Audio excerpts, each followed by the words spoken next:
चा संवादक आहे डॉक्टर दीपक पवार। मी मुंबई विद्यापीठामध्ये राज्यशास्त्राचा प्रमुख आहे आणि आपल्यासोबत मुख्य निवडणूक अधिकारी श्रीकांत देशपांडे आहेत। आपल्यासोबत आहेत मुक्ता दाभोलकर, त्या अंधश्रद्धा निर्मूलन समितीच्या कार्यकर्त्या आहेत आणि मातृभाषेतल्या शिक्षणाच्या आग्रही पुरस्कर्त्या आहेत। मी मुख्य निवडणूक अधिकारी श्रीकांत देशपांडे यांना विनंती करतो की त्यांनी मुक्ताचं स्वागत करावं।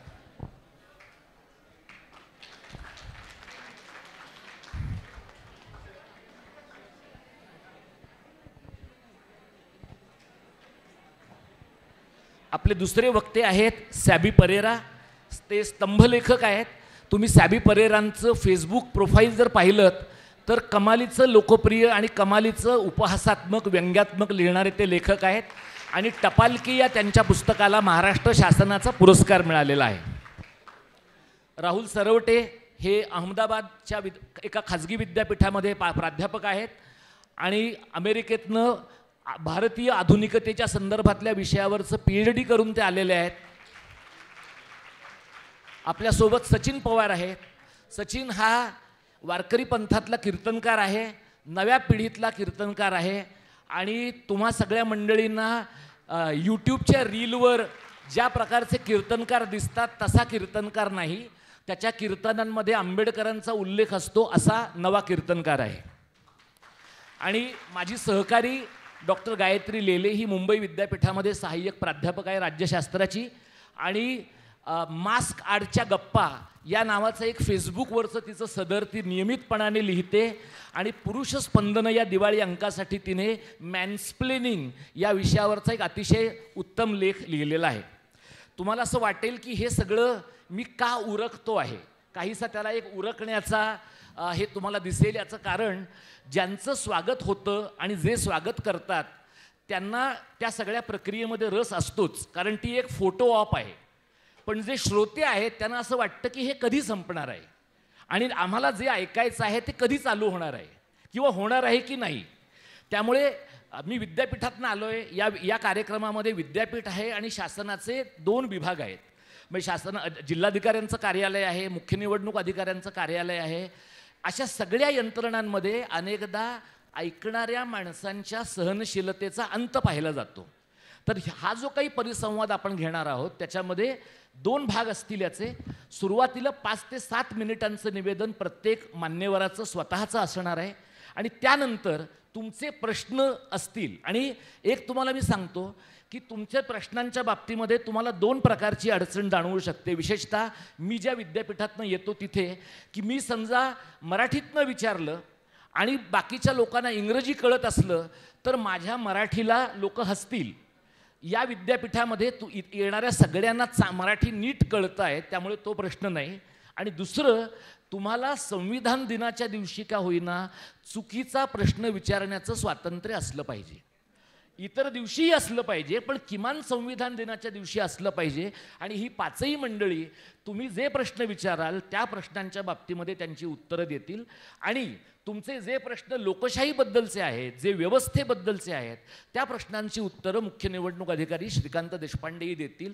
आमचा प्रयत्न असा आहे की पारदर्शकतेबद्दल बोलायचं नाही, प्रत्यक्षात जे काम करतो आहे त्यातनं पारदर्शकता दिसते आहे अशा प्रकारचं वर्तन असलं पाहिजे। आपण सुरुवात करणार आहोत मुक्ता दाभोलकर पासून। मुक्ता ही अंधश्रद्धा निर्मूलन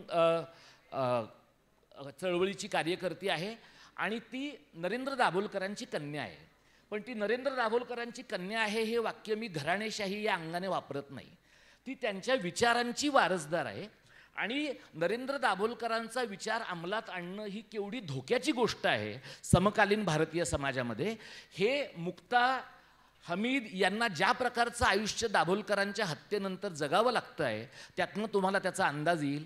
या परिस्थितीमध्ये काही प्रश्न आम्ही असा विचार केला की थोडा एक प्रकारची रचना यावी, एक प्रकारची शिस्त यावी आणि मांडणी थोडी सोपी व्हावी या दृष्टीनं मुक्तासमोर काही प्रश्न मी मांडतोय ते असं की धर्माचा आणि जातीचा प्रभाव असणाऱ्या आपल्या समाजव्यवस्थेमध्ये विज्ञानवादी दृष्टिकोन हे जे आपलं संविधानिक मूल्य आहे त्याचा अवलंब केला तर माणूस एकाकी पडतो का किंवा एकाकी पडण्याची भीती आहे का। आणि दुसरं, विज्ञाननिष्ठा आणि धार्मिक स्वातंत्र्य या गोष्टी परस्परांना छेद देणाऱ्या आहेत का।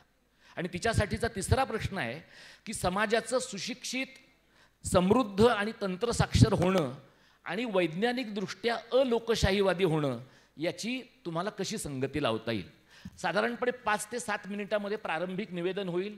आमचे जे कार्यकर्ते आहेत निवडणूक आयोगातले आणि विद्यापीठातले, तुमच्या सगळ्यांच्यासाठी कागद आम्ही फिरवतो आहोत. तुम्हाला जे प्रश्न द्यायचे असतील ते तुम्ही आवर्जून द्या आणि प्रश्न लिहिताना अजिबात हात आखडता घेऊ नका. आम्हाला असं वाटलं की बाबा फारच औचित्यभंग करणारा प्रश्न आहे, तर तो औचित्यभंग करणारा प्रश्न असल्याने घेता येणार नाही असं सांगून मी तुमच्या प्रश्नाची दखल घेईन. धन्यवाद.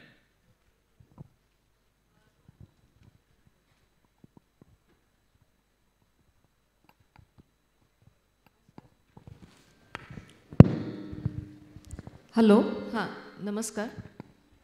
मी 7 मिनटात माझं म्हणणं संपावं ह्यासाठी माझ्या कागदावर 7 मिनटं कधी होतात ते लिहून ठेवलं आहे. त्यामुळे मी बरोबर 7व्या मिनटाला माझं विवेचन संपवेन हे निश्चित. नमस्कार सर्वांना. कुणाची नावं घेत नाही कारण त्याच्यात वेळ जायला नको. परंतु सर्व मान्यवर आणि विद्यार्थी यांना नमस्कार प्रेमाचा. जगण्यातील संविधान या सत्रामध्ये आत्ता सरांनी जे 2 प्रश्न उल्लेख केला ज्या प्रश्नांचा, त्याला धरून मी थोडं बोलणार आहे माझं मत.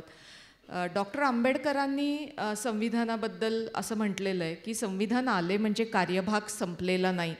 समाजाच्या धारणा ज्या आहेत त्या धारणा संविधानाशी कशा अलाईन होतील आणि कार्यभाग संपणार नाही हे का ते म्हटलेले आहेत, तर आपल्याला स्वतःला अशा प्रकारच्या शिष्टपणाच्या भावनेविरुद्ध ताकीद देणं गरजेचं आहे असं डॉक्टर आंबेडकर पुढं म्हणतात. आपल्या भवितव्याविषयी आपण फारच सावध आणि समजूतदार राहिलं पाहिजे. तर हे संविधानामधली लेटर्स प्रत्यक्षात आली, अक्षरं प्रत्यक्षात आली, परंतु ती प्रत्यक्षात आणण्याची समाजामधली जी रीत आहे त्याच्याबद्दल मी माझ्या चळवळीच्या अनुभवातून काही बोलणार आहे. मी सरांच्या प्रश्नाचा थेट संदर्भ नाही घेणार प्रत्येक वेळेला, पण ती चौकट मी निश्चित ध्यानात ठेवलेली आहे. एक मी तुम्हाला उदाहरण सांगते की महाराष्ट्रामध्ये डॉक्टर दाभोलकरांचा खून होण्याच्या काही आधी अनिसनी जात पंचायतीच्या मनमानीला मूठमाती असं अभियान सुरू केलं आणि तेव्हा असं लक्षात आलं की जात पंचायती फक्त उत्तर भारतात आहेत, खाप पंचायती आहेत असं आपल्याला वाटतंय, तर तसं काही नाही आहे. महाराष्ट्रामध्ये अगदी डॉक्टरांच्या शब्दात सांगायचं तर फुटलेल्या वारुळातून मुंग्या बाहेर याव्यात असा ओघ सुरू झाला तक्रारींचा जात पंचायतीच्या विरोधी. आता अशी एक तक्रार, त्याचं मी तुम्हाला उदाहरण सांगते. एका गावामध्ये त्या गावातल्या लोकांचं म्हणणं होतं की एका आडनावाच्या मुलांनी आणि मुलींनी लग्न करायचं नाही आणि असं लग्न करणाऱ्यांना आम्ही विरोध करणार, कारण अशी आमची रीत आहे. आणि अशी शेकडो गावं आहेत कोकणामध्ये, हजारो आहेत खरं तर, शेकडो पण नाही. त्यांची ही रीत आहे. आणि त्याला जसं उत्तर भारतामध्ये एका गोत्रात विवाह करून चालत नाही तसं हे काहीच आहे. तर एका मी 400 जणांच्या मीटिंगला गेले होते एका गावामध्ये आणि आत्ता एक 4-5 वर्षापूर्वीची गोष्ट आहे. त्या मीटिंगमध्ये सगळे पोलीस आलेले होते, तहसीलदार कार्यालयाचे लोक आलेले होते, आम्ही काही जण होतो आणि 400 लोक होते गावकरी.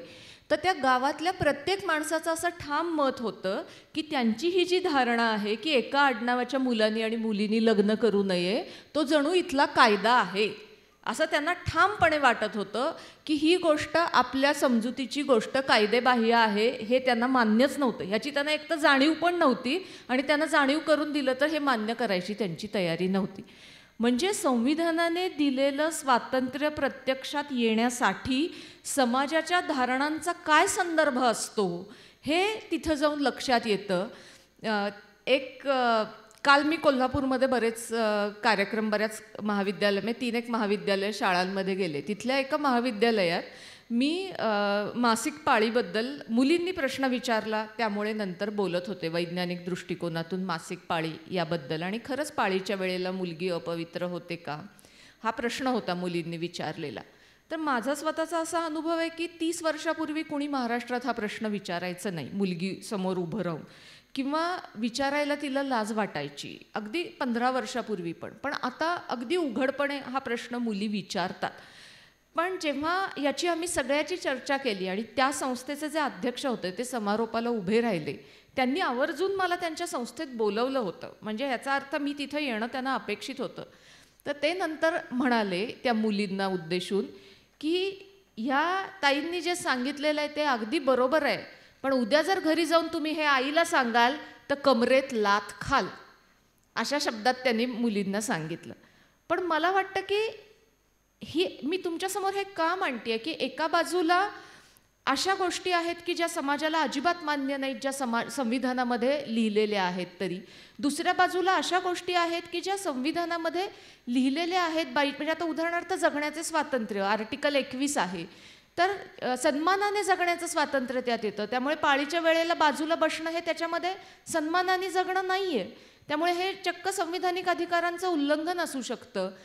त्यामध्ये गेल्या 30 वर्षात आपण एका मधल्या टप्प्यावर आलोय की मुली बोलायला लागल्यात, पण हा टप्पा अजून मर्यादित आहे की त्यांना बाहेर संविधानिक चौकटीत बोलता येते, पण कुटुंबाच्या चौकटीत त्यांना अजून बोलता येत नाहीये. तर संविधानाने दिलेले अधिकार प्रत्यक्षात आपल्या आयुष्यामध्ये आपण असर्ट करणं किंवा त्यांची मागणी करणं, ही जी प्रक्रिया आहे त्या प्रक्रियेची गुंतागुंत यातून स्पष्ट होणाऱ्या 2 गोष्टी मी सांगितल्या. माझा वेळ संपत आलेला आहे आणि यासाठी एक वेगळा कायदा, सामाजिक बहिष्कार विरोधी कायदा प्रसिद्ध झाला. पहिला मंजूर झाला. अनिसाच्या प्रयत्नातून तो मंजूर झाला, सामाजिक बहिष्कार विरोधी कायदा. परंतु असं लक्षात आलं की समाज जेव्हा एखादी गोष्ट इतर माणसं ऐकत नाहीत त्यांच्यावरती बहिष्कार टाकतो, तेव्हा त्याची अशी धारणा असते की त्या माणसानी या प्रचलित समजुतीनुसार ऐकलंच पाहिजे आणि नाहीतर आम्ही तुमच्याशी बोलणार नाही, तुम्हाला लग्नाला बोलवणार नाही, तुम्हाला सहभागी करून घेणार नाही. ही जी भावना असते त्याच्याविरुद्ध कायदासुद्धा काम नाही करू शकत. म्हणजे केस दाखल करू शकता तुम्ही, पण जर कुणी बोलायचंच नाही ठरवलं तर तुम्ही काय करू शकता.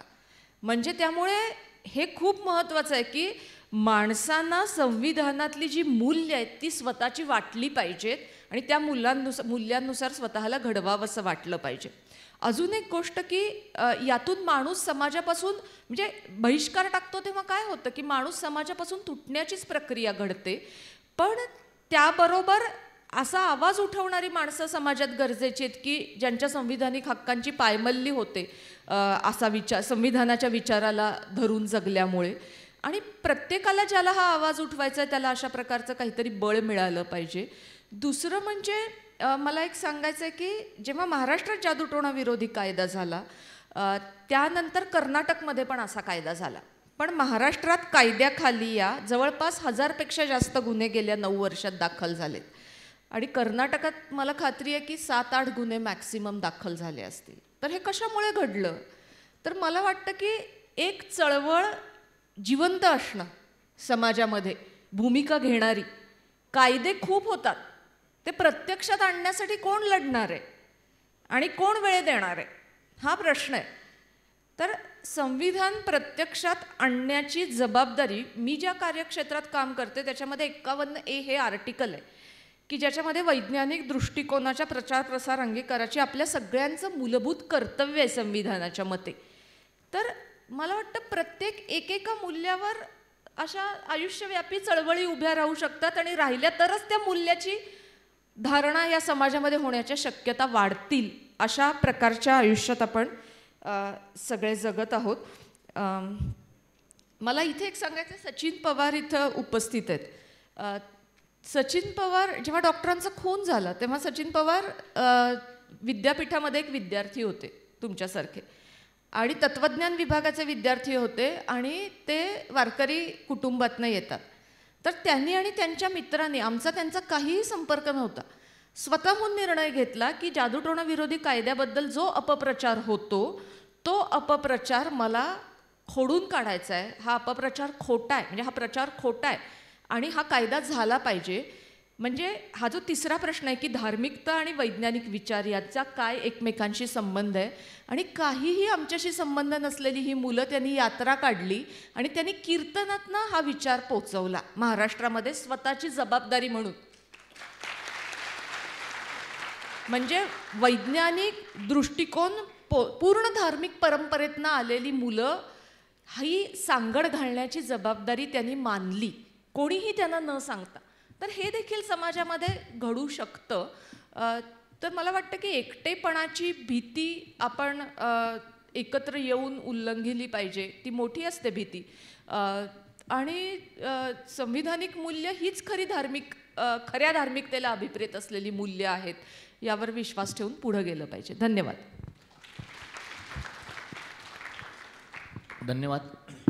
आपले पुढचे वक्ते आहेत सॅबी परेरा. सॅबी वेगवेगळ्या वर्तमानपत्रांसाठी स्तंभलेखन करतात, गंभीर लेखन करतात आणि सोशल मीडियावर, समाज माध्यमावर राजकीय सामाजिक घटनांबद्दलची टिप्पणीही करतात. आत्ताचा जो काळ आहे तो विनोदाची एखादी अभिव्यक्ती करण्याला फार अनुकूल काळ आहे असं नाही. म्हणजे एखाद्या स्टँडअप कॉमेडियननं एखादा परफॉर्मन्स केला तर लोक त्याच्या घरात घुसून त्याला मारतात असा काळ आहे. आणि त्याच्याही पलीकडे जाऊन त्याचा कार्यक्रमाची तिकीटच लोकांना घेता येऊ नयेत, तो कार्यक्रमच होऊ नये, अशाही प्रकारची परिस्थिती आहे. आणि हे भारतातल्या सर्व भाषांमध्ये घडतं आहे. म्हणजे इंग्रजीतच घडतं आहे, हिंदीत घडतं आहे असं नाही, भारतातल्या सगळ्या समुदायांमध्ये घडतं आहे. म्हणजे समाज माध्यमांनी एक प्रकारे जग जवळ आणलं, पण जगातल्या विकृतीही जवळ आणल्या. तर या प्रकारच्या काळामध्ये व्यक्त होणं हे किती कठीण आहे, आणि व्यक्त होणं हा जर सांविधानिक मूल्यांचा गाभा असेल तर ते व्यक्त न होता आपण राहू शकू का, हा एक प्रश्न मला सॅबींना विचारायचा आहे. आणि दुसरं म्हणजे या व्यक्त होण्याच्या प्रक्रियेमध्ये विनोदाला लोकशाही व्यवस्थेच्या सबलीकरणामध्ये काही स्थान आहे का? नमस्कार. सरांनी मला राखीव खेळाडू म्हणून बोलावून वन डाऊनला उतरवलेलं आहे, त्यामुळे थोडीशी भीती वाटते. परंतु मी सरांना कालच सांगितलं की तुम्ही मला जेव्हा या परिसंवादासाठी बोलावलं तेव्हा मी बाकीचे सहभागी वक्ते कोण आहेत ते पाहिलं. हे सगळे लोक संविधानाचे अभ्यासक आहेत, आपापल्या परीने संविधानाच्या विविध भागावरती काम करणारे आहेत, आणि त्यामुळे त्यांना इथं येणं साहजिक आहे. परंतु माझा तसा संविधानाशी फारसा जवळचा संबंध नाही. मी नेहमीच असं म्हणतो की मी संविधानाचा अभ्यासक नाही, तज्ज्ञ तर अजिबात नाही, असलोच तर मी या संविधानाचा लाभार्थी आहे. आज मी इथे जो आहे तो एक लेखक म्हणून, समाज माध्यमांवरती लिहिणारा लेखक म्हणून, अभिव्यक्ती स्वातंत्र्य हे संविधानाने दिलेलं जे स्वातंत्र्य आहे ते स्वातंत्र्य मनमुरादपणे उपभोगणारा एक लेखक आहे. त्या नात्याने माझा संविधानाशी खूप जवळचा संबंध आहे. तुम्हा आम्हाचा सगळ्यांचा संविधानाशी संबंध येत असतो, आणि अभिव्यक्ती स्वातंत्र्याची गळचेपीचा देखील संबंध आपल्या सगळ्यांशी येतोच. तू लहान आहेस, तुला काही कळत नाहीस, गप्प बैस, हे आपलं अभिव्यक्ती स्वातंत्र्याची गळचेपी आपल्या प्रत्येकाची लहानपणी झालेली असते.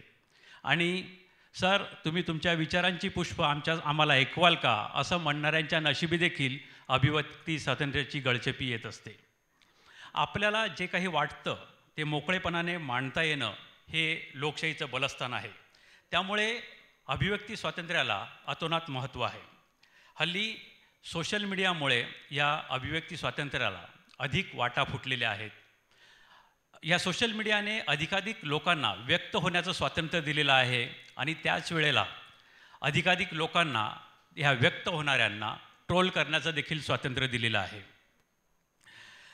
मी जो व्यक्त होतो बऱ्याचदा विनोदाच्या माध्यमातून, उपरोधाच्या माध्यमातून व्यक्त होत असतो, आणि मला वैयक्तिकरित्या असा काही ट्रोलिंगचा फारसा अनुभव आलेला नसला तरी बऱ्याचदा असं होतं की आपण, म्हणजे मी तरी व्यक्तीपेक्षा प्रवृत्तीवरती टीका करणं जास्त प्रिफर करतो. असं असून देखील बऱ्याचदा माझ्या पोस्टवरती मला वैयक्तिकरित्या ट्रोल करणाऱ्या, कुटुंबावरून, धर्मावरून ट्रोल करणाऱ्या कमेंटचा सामना करावा लागतो. तर विनोदाला ही एक म्हणतात की वाईट परिस्थिती आपल्याचकडे आलेली आहे असं नाही. ही सगळीकडे भारतभर जगभर सगळीकडे आहे. आणि भारतात हे प्रमाण थोडंसं जास्त एवढ्यासाठी आहे की आपल्या भावनाताईची तब्येत खूप नाजूक आहे. भावना लवकर दुखावतात. त्यामुळे आपले लोक ताबडतोब कुणी काही एवढंसं काय बोललं की कुणाच्या धार्मिक भावना, कुणाच्या सामाजिक भावना, राजकीय भावना खूप लवकर दुखावतात. आणि ह्या दुखावलेल्या भावना आपण समोरच्या व्यक्तीला त्यांचं मत आहे, त्यांचं मत आपल्यापेक्षा वेगळं आहे हे समजून न घेता त्यांच्या भावना खोडून काढायच्या. खोडून काढायलाही हरकत नाही, परंतु खोडून काढताना सभ्य भाषा वापरायला पाहिजे. हे हा ताळतंत्र बऱ्याच वेळेला सुटतो.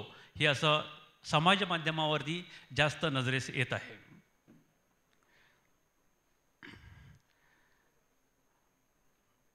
आपल्या समाजात विनोदाला दाद देण्याच्या योग्य पद्धतीच्या अभावामुळे तिच्या अभिव्यक्ती स्वातंत्र्याचा संकोच होतोय असं सरसकट विधान मी करणार नाही. समाज माध्यमावरील अभिव्यक्ती, विनोद, उपहास हे बऱ्याचदा असहिष्णुतेचे बळी ठरतात. हे मात्र खरे आहे. समाज माध्यमावर व्यक्त होणाऱ्यांनी अगदी खालच्या स्तरावर जाऊन ट्रोल केलं जातं. एखादा व्यंगचित्रकार राष्ट्रद्रोहाच्या आरोपाखाली कैदेत टाकला जातो किंवा धार्मिक वास्तूच्या रचनेवर टीका करणाऱ्या एखाद्या ब्लॉग लेखकाला जामिनाची मुभा देखील नाकारून कोठडीत डांबले जाते. अमुकच अन्न का खाता म्हणून एखाद्याचा झुंडबळी घेतला जातो. तेव्हा आविष्कार स्वातंत्र्याचा आणि पर्यायाने संविधानाचा देखील बळी जात असतो. एखाद्या जोडप्याच्या प्रेमभावनेला जेव्हा जातीच्या किंवा धर्माच्या कारणाने विरोध केला जातो तेव्हा देखील संविधान विलाप करत असते. आपण पाहतो की आपल्याकडे तसं पाहिलं तर अभिव्यक्ती स्वातंत्र्य सगळ्यांना मान्य आहे, सरकारला मान्य आहे, विरोधकाला मान्य आहे. पण हे तोपर्यंत मान्य आहे जोपर्यंत एखादा लेखक, कलाकार किंवा दुसरं कोणी आपल्या विरुद्ध बोलत नाही. तुम्ही दुसऱ्याविरुद्ध परस्पर तिसऱ्या माणसाविषयी बोलत असाल तर तुमच्या अभिव्यक्ती स्वातंत्र्याला माझा पाठिंबा आहे. पण तुम्ही जर माझ्याविषयी बोलत असाल तर मात्र ते मी सहन करू शकत नाही. आविष्कार स्वातंत्र्याबद्दल आपल्या घटनेत स्पष्ट तरतूद आहे. मात्र जॉर्ज ऑरवेल म्हणतो की जे साधे सरळ आहे ते पुन्हा पुन्हा सांगणे हे आपलं कर्तव्य आहे. Because devil is in the details. सैतान तपशिलामध्ये असतो. तपशिलांचा वाटेल तसा अर्थ लावला जाऊ नये हे पाहावं लागतं. कायद्यात आणि संविधानात काही गोष्टी तुमच्या सत्सद विवेकबुद्धीवरती सोडलेल्या असतात आणि त्याचा अनेक हितसंबंधी लोक गैरफायदा घेत असतात. मुक्ताताईंनी मगाशी सांगितलं एक वाळीत टाकण्याचा प्रकार किंवा मासिक पाळीच्या दिवशी बाईला बाजूला बसवण्याचा प्रकार, याच्यामध्ये सन्मानाने वागवण्याचा जो हक्क आहे तो डावलला जातो. परंतु हे दोन्ही गोष्टी अशा आहेत की ज्याच्यावरती थेट तक्रार करता येत नाही आणि तक्रार केली तरी मी कुणाशी बोलत नाही किंवा मी कुणाला वाळीत टाकलं आहे म्हणून माझ्यावरती फौजदारी कारवाई करता येत नाही. यामुळेच मागच्या आठवड्यात सुप्रीम कोर्टाने एका केस संदर्भात म्हटलं की घटनेच्या मौनाचे सर्वांकडून शोषण केले जात आहे. ही घटना याबाबतीत मौन आहे. घटनेने फक्त सांगितलं की सन्मानाने जगण्याचं तुम्हाला स्वातंत्र्य आहे. परंतु असं असताना देखील तुम्हाला मासिक पाळी आहे म्हणून कुणी बाजूला बसवत असेल, तुम्हाला अख्खं गाव वाळीत टाकत असेल, तुमच्याशी कुणी बोलत नसेल तर त्यावरती कारवाई करता येत नाही. हे घटनेचं मौन आहे आणि या मौनाचा गैरफायदा घेतला जात आहे. मूलभूत कर्तव्याचं पालन केल्यावरच मूलभूत हक्क मिळतील असं गांधीजी म्हणाले होते. तर जगण्याचा अधिकार हा अतिशय मूलभूत समजला जातो. तो सुद्धा आपण इतरांच्या जगण्याचा, इतरांच्या सन्मानाने जगण्याचा हक्क मान्य केल्यानंतरच. त्यामुळे राज्यघटना कितीही चांगली किंवा वाईट असली किंवा आविष्कार स्वातंत्र्याचा हक्क कितीही चांगला किंवा वाईट असला तरी तो शेवटी चांगला किंवा वाईट हे करणे हे राज्यकर्ते आणि आपण तिचा वापर कसा करतो यावरती अवलंबून आहे. थँक्यू.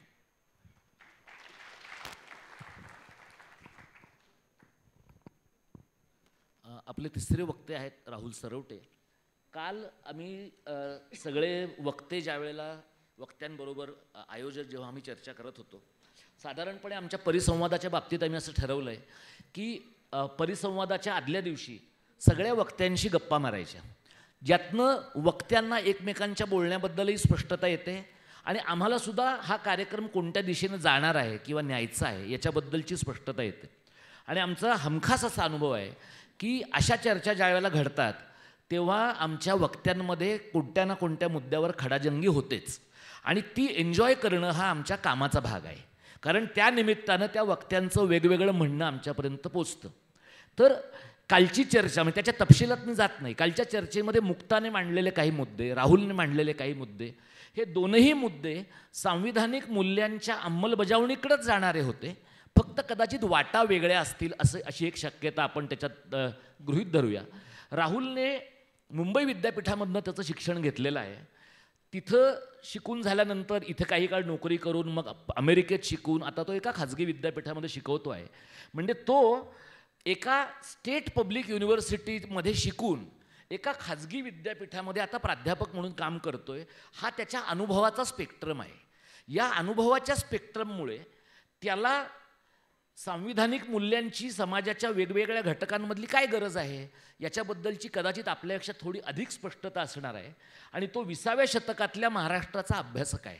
तर महाराष्ट्राच्या या परंपरेच्या अनुषंगानं आणि तो ज्या क्षेत्रामध्ये आहे त्या क्षेत्राच्या अनुषंगानं त्याने शिक्षण, वर्गातलं शिक्षण आणि एकूण महाराष्ट्राची परंपरा याचा सांविधानिक मूल्यांच्या अंगाने आढावा घ्यावा असं मी राहुलला विनंती करतो. थँक्यू.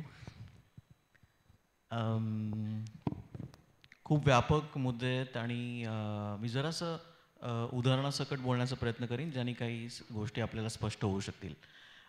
2 मोठे ब्रॉड मुद्दे असे आहेत. एक शिक्षण व्यवस्थेसंदर्भात आणि दुसरा आपल्या प्रबोधनाच्या परंपरेसंदर्भातला.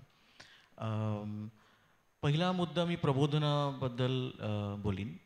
आपण साधारण हा शब्द ऐकला असेल 19व्या शतकाच्या मध्यावरती म्हणजे 1857चं स्वातंत्र्य समर म्हणा, शिपायांचं बंड म्हणा, ही जी महत्त्वाची घटना आपल्याला परिचित आहे.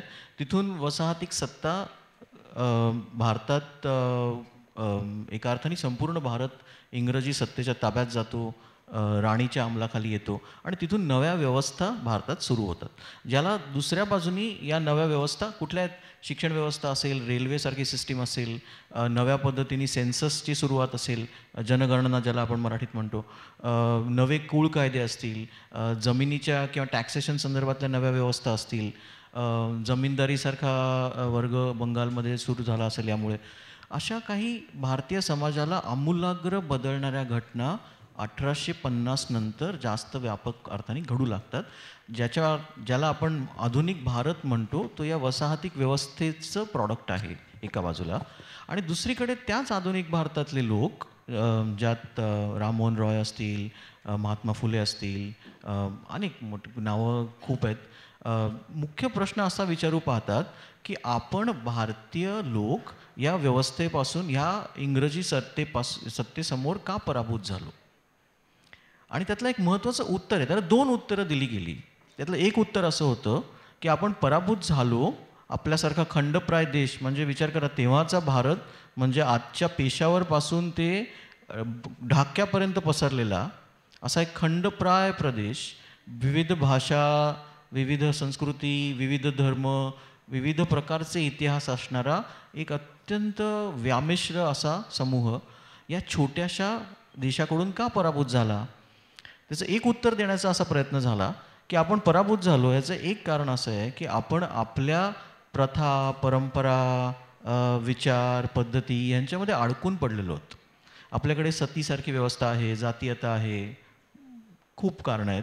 तर ह्या प्रथा, परंपरा आपण टाकून दिल्या पाहिजेत. आधुनिकतेला सामोरं गेलं पाहिजे. त्याच्यामध्ये बऱ्याच अशा मुद्द्यांचा समावेश आहे जो आज आपण संविधानात पाहतो. समता, स्वातंत्र्य, बंधुता, व्यक्तीची प्रतिष्ठा, अशा प्रकारची कितीतरी मूल्य जी आधुनिक म्हणता येतील अशी मूल्य आहेत. आणि जेव्हा 1857 प्रतिक्रिया देताना लोक म्हणत होते की आपण ह्या मूल्यांचा अंगीकार करून पुढे जावं तर आपण स्वतंत्र आणि आधुनिक समाज बनू शकू. आणि दुसरं एक उत्तर होतं ते असं होतं की आपण या लोकांकडून पराभूत झालो ह्याचं खरं कारण उलटंच आहे. ह्याचं खरं कारण असं आहे की आपण आपल्या प्रथा, परंपरा, चालीरीती, रूढी यांच्यापासून तुटून गेलेलो आहोत. आपल्याला त्यांचं पुनरुज्जीवन करायला हवं. आपल्याला खरा धर्म सापडायला हवा. या 2 उत्तरांचा जो काही परस्पर समन्वय, संघर्ष, संवाद आहे तो आपल्या आधुनिकीकरणाची गोष्ट आहे.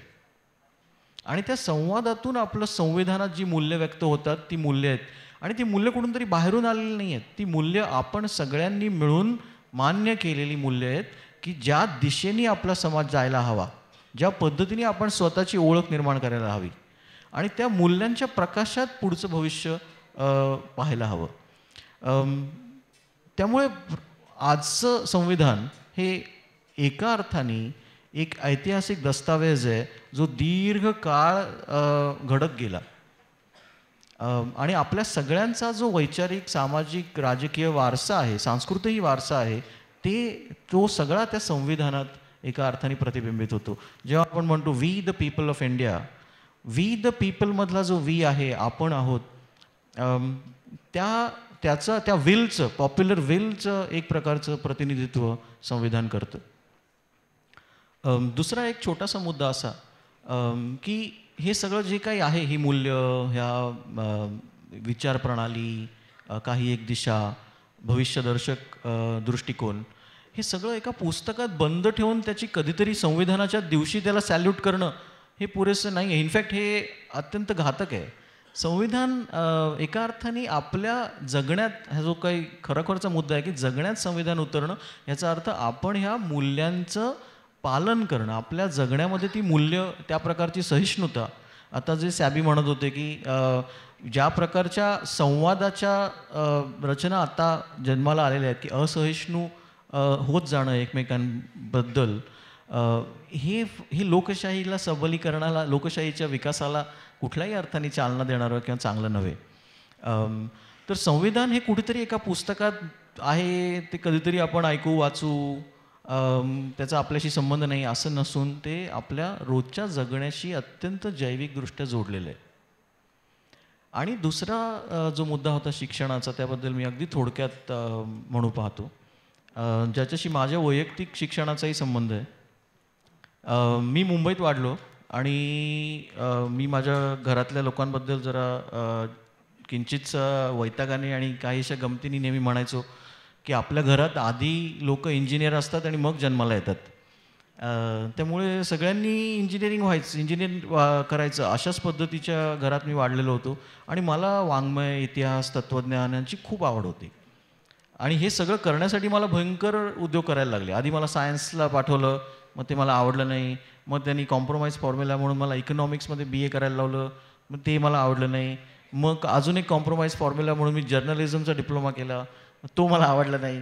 असं करत करत फायनली मी समाजशास्त्रात MA केलं, पुढे दिल्लीला जाऊन MPhil केलं आणि नंतर पुढे MA, MPhil, PhD केली इतिहासात कोलंबिया विद्यापीठातून. गोष्ट सांगण्याचा एक उद्देश हा आहे की आपल्याला जे हवं आहे, मनापासून करायचं आहे, त्याच्यासाठी सगळी किंमत देता येण्याचा प्रांजळपणा मला खूप मोलाचा वाटतो.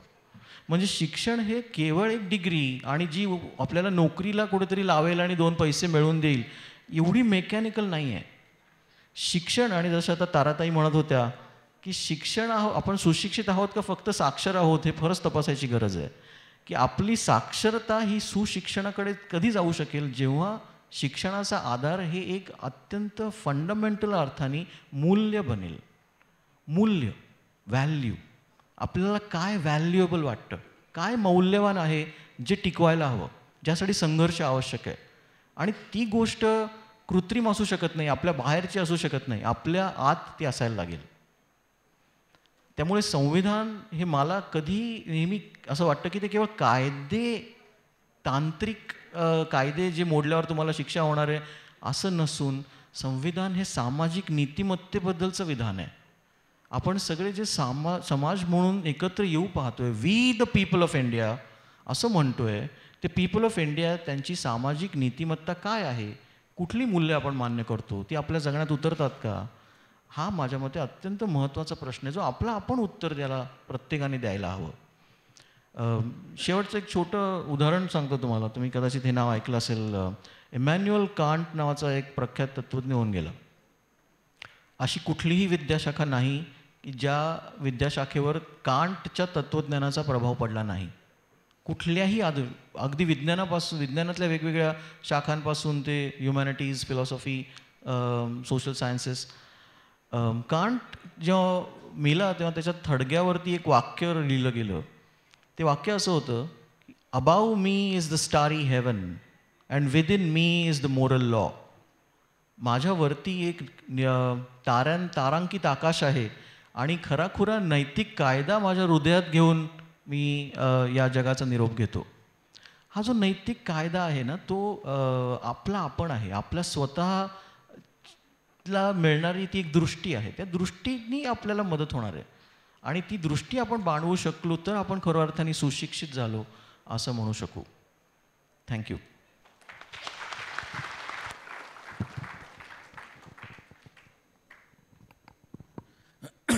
यानंतर मी गायत्रीला विनंती करणार आहे की तिने तिचं म्हणणं मांडावं. गायत्रीनं काही वर्ष कॉलेजात काम केलं आहे, विद्यापीठात काम केलेलं आहे आणि विद्यापीठामध्ये नव्या आणि जुन्या प्राध्यापकांमध्ये जी एक वर्णव्यवस्था आहे त्या वर्णव्यवस्थेत ती सहभागी आहे. म्हणजे एकीकडे प्राध्यापक असलेल्या मंडळींना मिळणारे 2-2.5 लाखांचे पगार आणि दुसरीकडे क्लॉकआवर बेसिसवर आणि 3-4 महिन्यांच्या अपॉइंटमेंट्सवर काम करणारे 9,000, 10,000, 15,000, 20,000 पगारांवर काम करणारे PhD झालेले गुणी प्राध्यापक. ही जी वर्णव्यवस्था कॉलेजांनी, विद्यापीठांनी मनपूर्वक स्वीकारलेली आहे आणि ज्येष्ठ प्राध्यापकांनी शिस्तीत अंमलात आणलेली आहे, त्या प्रकारच्या व्यवस्थेची बळी असणाऱ्या घटकांपैकी एक गायत्री आहे. पण त्याबद्दलची कटुता मनात नसण्याचा खुलेपणाही तिच्यामध्ये आहे आणि वर्गामध्ये अतिशय मनपूर्वक शिकवणारी प्राध्यापिका ती आहे. त्यामुळे मी तिला तिच्यासमोरचा जो प्रश्न आहे तो वर्गामध्ये आपण लोकशाही पद्धतीनं वागतो का ह्याच्याबद्दलचा आहे. शिक्षक म्हणून आपण विद्यार्थ्यांकडे लोकशाहीचे घटक म्हणून पाहतो का आपल्यासमोर आलेली एका कोंडवाड्यातली प्रजा म्हणून पाहतो. आणि आपण मुलांना ज्या प्रकारच्या चिकित्सेचं स्वातंत्र्य स्वतःकडे घेतो त्या प्रकारच्या चिकित्सेचं स्वातंत्र्य मुलांना देतो का. आणि मुलांनी जर आपले फीडबॅक फॉर्म्स भरायचे ठरवले आणि आपल्याबद्दल खरं बोलायचं ठरवलं तर ते शिक्षक या जमातीला सांविधानिक मूल्यांचा भाग म्हणून तरी चालणार आहे का, याच्याबद्दल मला तिने म्हणणं मांडावं अशी गायत्रीला मी विनंती.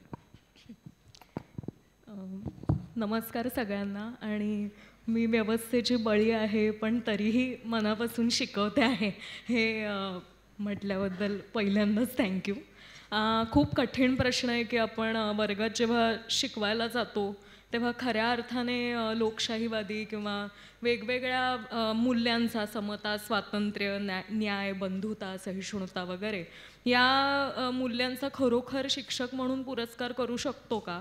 आणि हा कठीण प्रश्न आहे. आणि त्याच्याच जोडीने विद्यार्थीही त्या पद्धतीने शिक्षकाशी वागू शकतात का. एस्पेशली भारतीय क्लासरूम्समध्ये, वर्गखोल्यांमध्ये जिथे विद्यार्थी आणि शिक्षकामधली सर म्हणाले तसे वर्णव्यवस्था ही फारच कोणी म्हणून दाखवलं नाही तरी ती कुठेतरी असते की शिक्षकाला मान द्यायचा आहे, शिक्षक मोठा आहे. वयाने कदाचित आता मी खूप वयाने लहान असताना शिकवायला सुरुवात केली तर अंतर जरी कमी असेल तरी सुद्धा कुठेतरी या व्यक्तीला सगळं माहिती आहे आणि त्यामुळे आपण याचं ऐकायचं आहे या व्यक्तीचं, असं पद्धतीची एक भावना कमी अधिक प्रमाणात सगळ्या विद्यार्थ्यांमध्ये असते. तर अशा सेटअपमध्ये ॲक्च्युली या सगळ्या मूल्यांचा पुरस्कार कसा करावा किंवा त्याचं इम्प्लिमेंटेशन कसं करावं हा मुद्दा आहे. तर मी एक शिक्षक म्हणून काही माझी निरीक्षणं मांडण्याचा प्रयत्न करेन आणि अर्थात नंतर जी प्रश्नोत्तरं चर्चा होईल त्याच्यातनं आणखी मुद्दे पुढे येतीलच.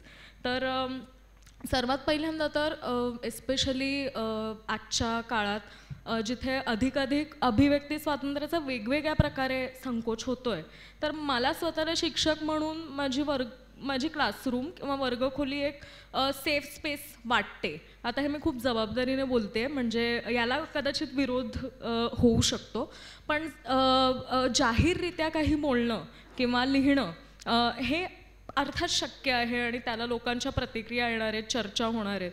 परंतु त्याच्यात एक अंतर असणार आहे. जे मी वर्गात बोलते किंवा शिकवते, जे मुद्दे मतं मांडते, त्यावर अधिक क्लोजली चर्चा होणं शक्य आहे असं मला वाटतं. म्हणजे मग त्याच्यात चर्चा होतील, वादविवाद होतील, कदाचित समोरून डिसअग्री करणारे, मला तुमचं मान्य नाही असं म्हणणारे आवाज येतील, पण तरीही वर्गात ते अधिक मिनिंगफुली, अतिशय अर्थपूर्णरित्या ते शक्य होईल असं मला वाटतं. आता हे माझं झालं स्टेटमेंट. आता त्याच्यासाठी व्यवस्था उभी कशी करायची हा त्यातला प्रमुख मुद्दा आहे. तर मला असं वाटतं बरंचसं ते शिक्षकाच्या हातात आहे की म्हणजे मी एक प्रकारे आश्वस्त करणं माझ्या वागण्यातनं, बोलण्यातनं, की ही वर्गखोली तरी एक लोकशाहीवादी, लोकशाहीचा पुरस्कार करणारी जागा आहे, जिथे तुम्हाला वाटतं ते तुम्ही बोलू शकता. अशा पद्धतीने मी आश्वस्त करणं गरजेचं आहे. आता ती एक प्रक्रिया आहे, त्याला काही असं फायनल सोल्युशन नाही आहे, पण ते हळूहळू उलगडत जाईल शिक्षकाला, जर तेवढं आपण ओपन माइंडेड असू, विद्यार्थ्यांना समजून घेणारे असू तर. वेगवेगळ्या प्रकारची भीती लोकांच्या मनात असते. मग ती सर म्हणाले मगाशी तसं भाषेची भीती असते, म्हणजे मराठी इंग्रजी दोन्ही किंवा कुठलीही भाषा आपण व्यवस्थित मांडू शकू का शिक्षकाकडे, प्रश्न ही एक भीती आहे. किंवा वादाची भीती आहे, किंवा एकूणच बोलण्याची भीती आहे. तर अशा वेगवेगळ्या प्रकारच्या भीती मुलांमध्ये असतात. तर त्या भीतीशी आपण कसं एक शिक्षक म्हणून टॅकल करतोय ते बघणं फार महत्त्वाचं आहे असं मला वाटतं. पुन्हा त्याला असं काही फायनल सोल्युशन नाही आहे, पण हळूहळू उलगडत आपण गेलो, विद्यार्थ्यांशी संवाद हा प्रत्येकाचा पाया आहे, तर ते होऊ शकतं.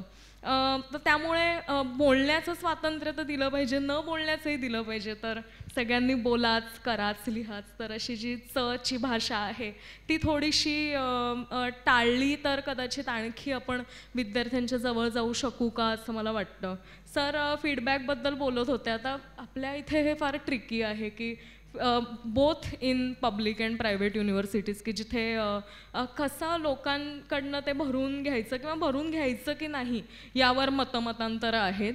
पुन्हा तुमची काय आयडेंटिटी आम्ही काय लपवली, विद्यार्थ्याचं नाव वगैरे सगळं लपवलं, तरीसुद्धा किती प्रामाणिकपणे मुलं फीडबॅक देऊ शकतात हा एक प्रश्न आहे. आणि मी मध्यंतरी माझ्या येल विद्यापीठात शिकणाऱ्या एका मैत्रिणीशी बोलत होते. तिने मला सिमिलर प्रॉब्लेम सांगितले. ती आता भारतीय आहे, ती जिथे तिकडे गेली आहे, पण ती म्हणाली मी फीडबॅक फॉर्म भरला नाही, कारण त्यांना तर आमचा IP ॲड्रेस कळणार ना, तर कुठल्या कम्प्युटरवरनं हे भरलं जातं आहे हे समजणं हे माझ्यासाठी धोकादायक आहे. म्हणजे जे आपण म्हणतो की खूप प्रोग्रेसिव्ह पुढे गेलेल्या सगळ्या युनिव्हर्सिटीज आहेत, तिथेही हा प्रॉब्लेम आहे. तर मला एक शिक्षक म्हणून फीडबॅकमध्ये रस आहे आणि असतो. मी माझ्या छोट्या वर्गांमध्ये तरी हे सांगायचा प्रयत्न, कारण तोपर्यंत मुलांशी आपण बोलू शकतो वगैरे असं सगळं असतं.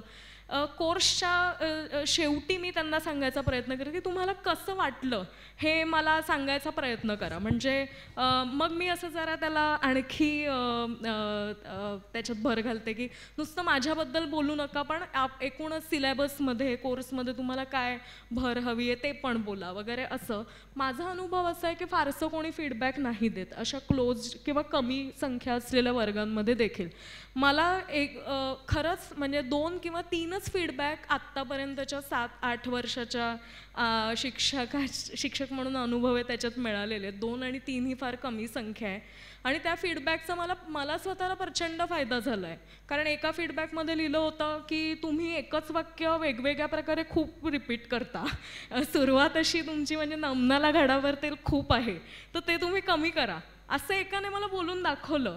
तर आणि त्याचा मला फायदा झाला. तर मी कुठली सुरुवात करताना जरा असते, सावध असते की मी किती बोलते हे मी बघते. मला स्वतःला त्याचा व्यक्ती म्हणून फायदा झाला. आता मला कल्पना आहे की एका लार्जर व्यवस्थेत या फीडबॅकचा कसा परिणाम होईल ही एक परपेच्युअल सार्वत्रिक भीती विद्यार्थ्यांच्या मनात आहे. दुर्दैवाने व्यवस्थेत असे घटक असतात की जे हे फीडबॅक असे व्यक्ती म्हणून मनाला खूप लावून घेऊन विद्यार्थ्यांचं नुकसान करतात, जी उदाहरणं मला माहिती आहेत. तर त्यामुळे याबद्दल थोडंसं एक राहुल म्हणाला तसं तुमचं ते आतून तुमचा बदल कसा होतोय, तुम्हाला या सगळ्याबद्दल काय वाटतं, हे फार महत्त्वाचं आहे. म्हणजे फक्त फीडबॅक घ्या असं एक कायदा करून काही त्याचं होणार नाही, पण शिक्षकाला आणि विद्यार्थ्यांना सुद्धा त्याबद्दल नेमकं काय वाटतं आणि त्याचं महत्त्व पटतं का, हे फार महत्त्वाचं आहे. मी एखादा मुद्दा शेवटचा मांडते. आपल्याकडे म्हणजे ट्रेनिंग द ट्रेनर्स, शिक्षकाला शिकवणार कोण, हा एक मोठा सवाल आहे. तर शिक्षक म्हटला की त्याने मुलांना सगळं शिकवून शहाणं करून सोडावं असं एक आहे. पण बदलत्या काळाप्रमाणे शिक्षण पद्धतीत बदल व्हायला हवेत का, तुमच्या सिलेबसमध्ये बदल व्हायला पाहिजेत का, तंत्रामध्ये बदल व्हायला पाहिजेत का, हे आम्हाला नाही शिकवलं गेलं आहे. म्हणजे मला तरी भारतीय जे काही शिक्षण व्यवस्थेत शिक्षक ज्या पद्धतीने लोक होतात ती काय फारशी चांगली पद्धत मला तरी वाटत नाही. जर मुळातच मीच खूप स्वतंत्र किंवा पूर्णतः ट्रेंड नसेल वर्गात उभं राहायला, तर मी कसं काय या सगळ्या मूल्यांचा किंवा कुठल्याही फॉर दॅट मॅटर मूल्यांचा पुरस्कार करणार आहे, हा एक बेसिक आणि कळीचा प्रश्न मला वाटतो, जे आपल्याकडे खूप, म्हणजे असं नाही की एका नवीन शिक्षकालाच तुम्ही ते ट्रेनिंग द्या, पण अगदी सिनियर म्हणण्यासारख्या लोकांना सुद्धा हे ट्रेनिंग आवश्यक आहे. नुसतं सिलेबस बदलून होणार नाही आहे किंवा न्यू एज्युकेशन पॉलिसीने who will train the trainer, शिक्षकाला कोण शिकवणार, हा प्रश्न तिथल्या तिथे कुठेतरी राहतो असं मला वाटतं. तर हे काही माझी अशी स्कॅटर्ड निरीक्षण आहेत. आय होप मी वेळ पाळली आहे. तर धन्यवाद. आणि याच्याशी रिलेटेड काही चर्चा असेल तर ती आपण पुढे करूच. थँक्यू. यानंतर शेवटचे वक्ते आहेत सचिन पवार. सचिन पवार हे वारकरी परंपरेतले आहेत, कीर्तनं करतात, पण पिठातल्या प्रेक्षकांचं मनोरंजन करणारी कीर्तनं करत नाहीत. आणि कोल्हापूर शहराच्या जवळ, जिल्ह्याच्या जवळ सीमावर्ती भागामध्ये तिथल्या मुलांच्या शिक्षणासाठी सचिन प्रयत्न करतो आणि वारकरी परंपरेचा आधुनिक भारतीय लोकशाही व्यवस्थेशी त्याचा सांधेजोड कशी करता येईल याचा एक विचार तो करतो. त्याबद्दल सचिननं बोलावं अशी मी त्याला विनंती करतो. माझ्याकडे असे बरेच प्रश्न आलेले आहेत. 2 प्रकारचे प्रश्न आहेत. एक सरांसाठीचे आहेत आणि त्यातले जे संवेदनशील प्रश्न आहेत त्यातलेही काही प्रश्न सर घेणार आहेत, त्याची उत्तरं तुम्हाला देणार. त्यामुळे तुमच्यापैकी ज्या मुलांना असं वाटत असेल की आमचा प्रश्न जरा संवेदनशील आहे म्हणून तो घेतला जाईल की नाही, तर तो घेतला जाईल. आणि काही प्रश्न जे आहेत ते सगळ्या वक्त्यांसाठी आहेत. काही प्रश्न मुक्तासाठी स्पेसिफिकली आहेत आणि काही प्रश्न जनरली इतर सगळ्या वक्त्यांच्यासाठी आहेत. तर हे जे आहे, संविधान दिनाच्या दिवशी लोकांनी 20-25 प्रश्न विचारणं, हे मला असं वाटतं की इथे लोक किती चांगलं बोलतात किंवा आम्ही किती बरं पुस्तक काढतो याच्यापेक्षा हे त्या कार्यक्रमाचं खरं यश आहे की लोकांना प्रश्न विचारावेसे वाटणं. आणि मला तुम्हाला विनंती अशी करायची आहे की कदाचित तुमचा प्रश्न रिपीट झाल्यामुळे, कारण लोकांच्या मनात एकाच वेळेला सारख्या गोष्टी येत असतात, त्यामुळे 4-5 जणांचे प्रश्न कदाचित कंबाईन होऊन विचारले जातील. पण कार्यक्रम संपल्यानंतर हा काही जगातला शेवटचा दिवस नाही आहे, त्यामुळे तुम्हाला लगेच घरी पळालंच पाहिजे असं नाही. तर थांबा आणि वक्त्यांशी स्वतंत्रपणाने बोला. तुमच्या जनरेशनच्या बऱ्याच मुलांचं असं होतं आहे की तुम्ही वक्त्यांबरोबर फोटो काढता पण बोलत नाही. म्हणजे एक वेळ सेल्फी नाही काढला तरी चालेल, म्हणजे ह्यातल्या कोणालाही तसं वाईट वाटणार नाही. हे काही त्या अर्थाचे सेलिब्रिटी नव्हे, पण त्यांच्याशी तुम्ही बोललात, एखादा प्रश्नाने त्यांना एंगेज केलं, तर मला असं वाटतं की ह्या मंडळींना जास्त आवडणार आहे. ते करणं हे तुमच्या डेमोक्रॅटिक सोशलायझेशनच्या प्रक्रियेचा भाग आहे. सचिन. सर्वांना नमस्कार करतो. कीर्तनकार असल्यामुळं कदाचित थोडंसं पाल्हाळीक होईन, पण सर 7च मिनिटात संपवणार आहे. मी आत्ता विचार करत होतो आणि विचार करत असताना माझ्या अंतःकरणामध्ये एक अत्यंत प्रेमळ भावना आली. ती अशी आली की कधीतरी आपल्याला वाटत असतं की आपला जो हिरो असतो त्या हिरोच्या सोबत आपल्याला राहता यावं. मग मला कधी कधी वाटतं आपण तुकाराम महाराजांच्या कीर्तनात टाळ वाजवायला पाहिजे होतं, असं वाटून जातं. ती कल्पना छान असते सर. पण थोडा शांततेत विचार केल्यावर वाटतं की बरं झालं त्या काळात आपण जन्माला आलेलो नाही. याचं कारण असं आहे की तुकाराम महाराज हे विवेकी होते. तुकाराम महाराज हे काय म्हणूयात की बदल घडवण्याच्या, परिवर्तनाच्या प्रक्रियेतले महत्त्वाचे असे सत्पुरुष होते. मात्र तरीसुद्धा त्यांची काळाची काही एक मर्यादा होती, आणि ती मर्यादा अशी एक होती की त्यांनी चांगले विचार सांगितले म्हणून अक्षरशः गावच्या पाटलानंच त्यांना रक्त पडेपर्यंत मारलं. आणि तुकाराम महाराज म्हणाले, कोपला पाटील गावीचे हे लोक, आता मज भिक कोण घाले, गावचा पाटीलच जर माझ्यावर कोपला असेल तर माझं काय होईल, हा तुकाराम महाराजांना प्रश्न पडला होता. मी अशा काळात जन्माला आलेलो आहे की जर माझं बोलणं जर संविधानाच्या चौकटीत बसलेलं असेल तर या देशाचा राष्ट्रप्रमुख सुद्धा माझं काही वाकडं करू शकत नाही.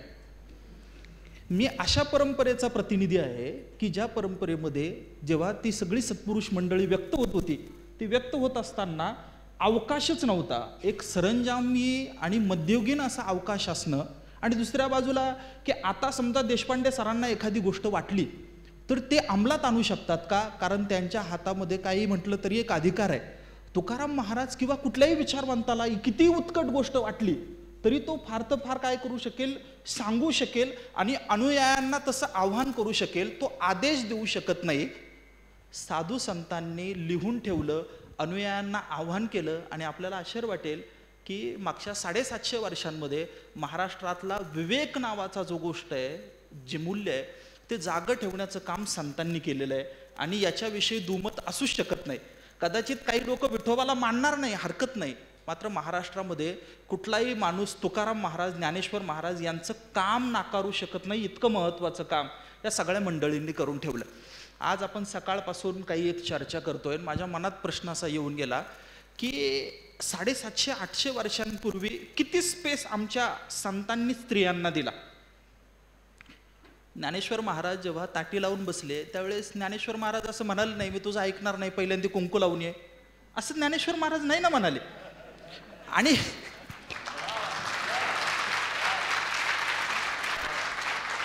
किंवा नामदेवराय जनाबाईशी बोलताना कसं बोलले असतील ज्ञानेश्वर महाराज किंवा मुक्ताबाई किंवा नामदेव महाराज जनाबाई. सर, या स्त्री पुरुषांचा जो संवाद होता तो संवाद हा समतेवर आधारित असा संवाद होता, आणि महाराष्ट्राचं प्राक्तन या स्त्री पुरुषांच्या संवादाने बदललेलं आहे. म्हणजे महात्मा गांधींचं वाक्य आहे, ते असं म्हणाले होते की ज्या चळवळीमध्ये स्त्रियांचा सहभाग नसतो ती चळवळ सज्जनांची समजली जात नाही. महाराष्ट्रातली पहिली सज्जनांची भक्कम चळवळ जर कोणती असेल तर ती म्हणजे वारकरी संप्रदाय ही आहे. संतांनी आहे ते कृतीने दिलं. म्हणजे जेव्हा महिलांच्या अवकाशाचा मुद्दा येतो त्यावेळेस तसा अवकाश उपलब्ध करून देणाऱ्या पुरुषांना पण क्रेडिट दिलं पाहिजे ना.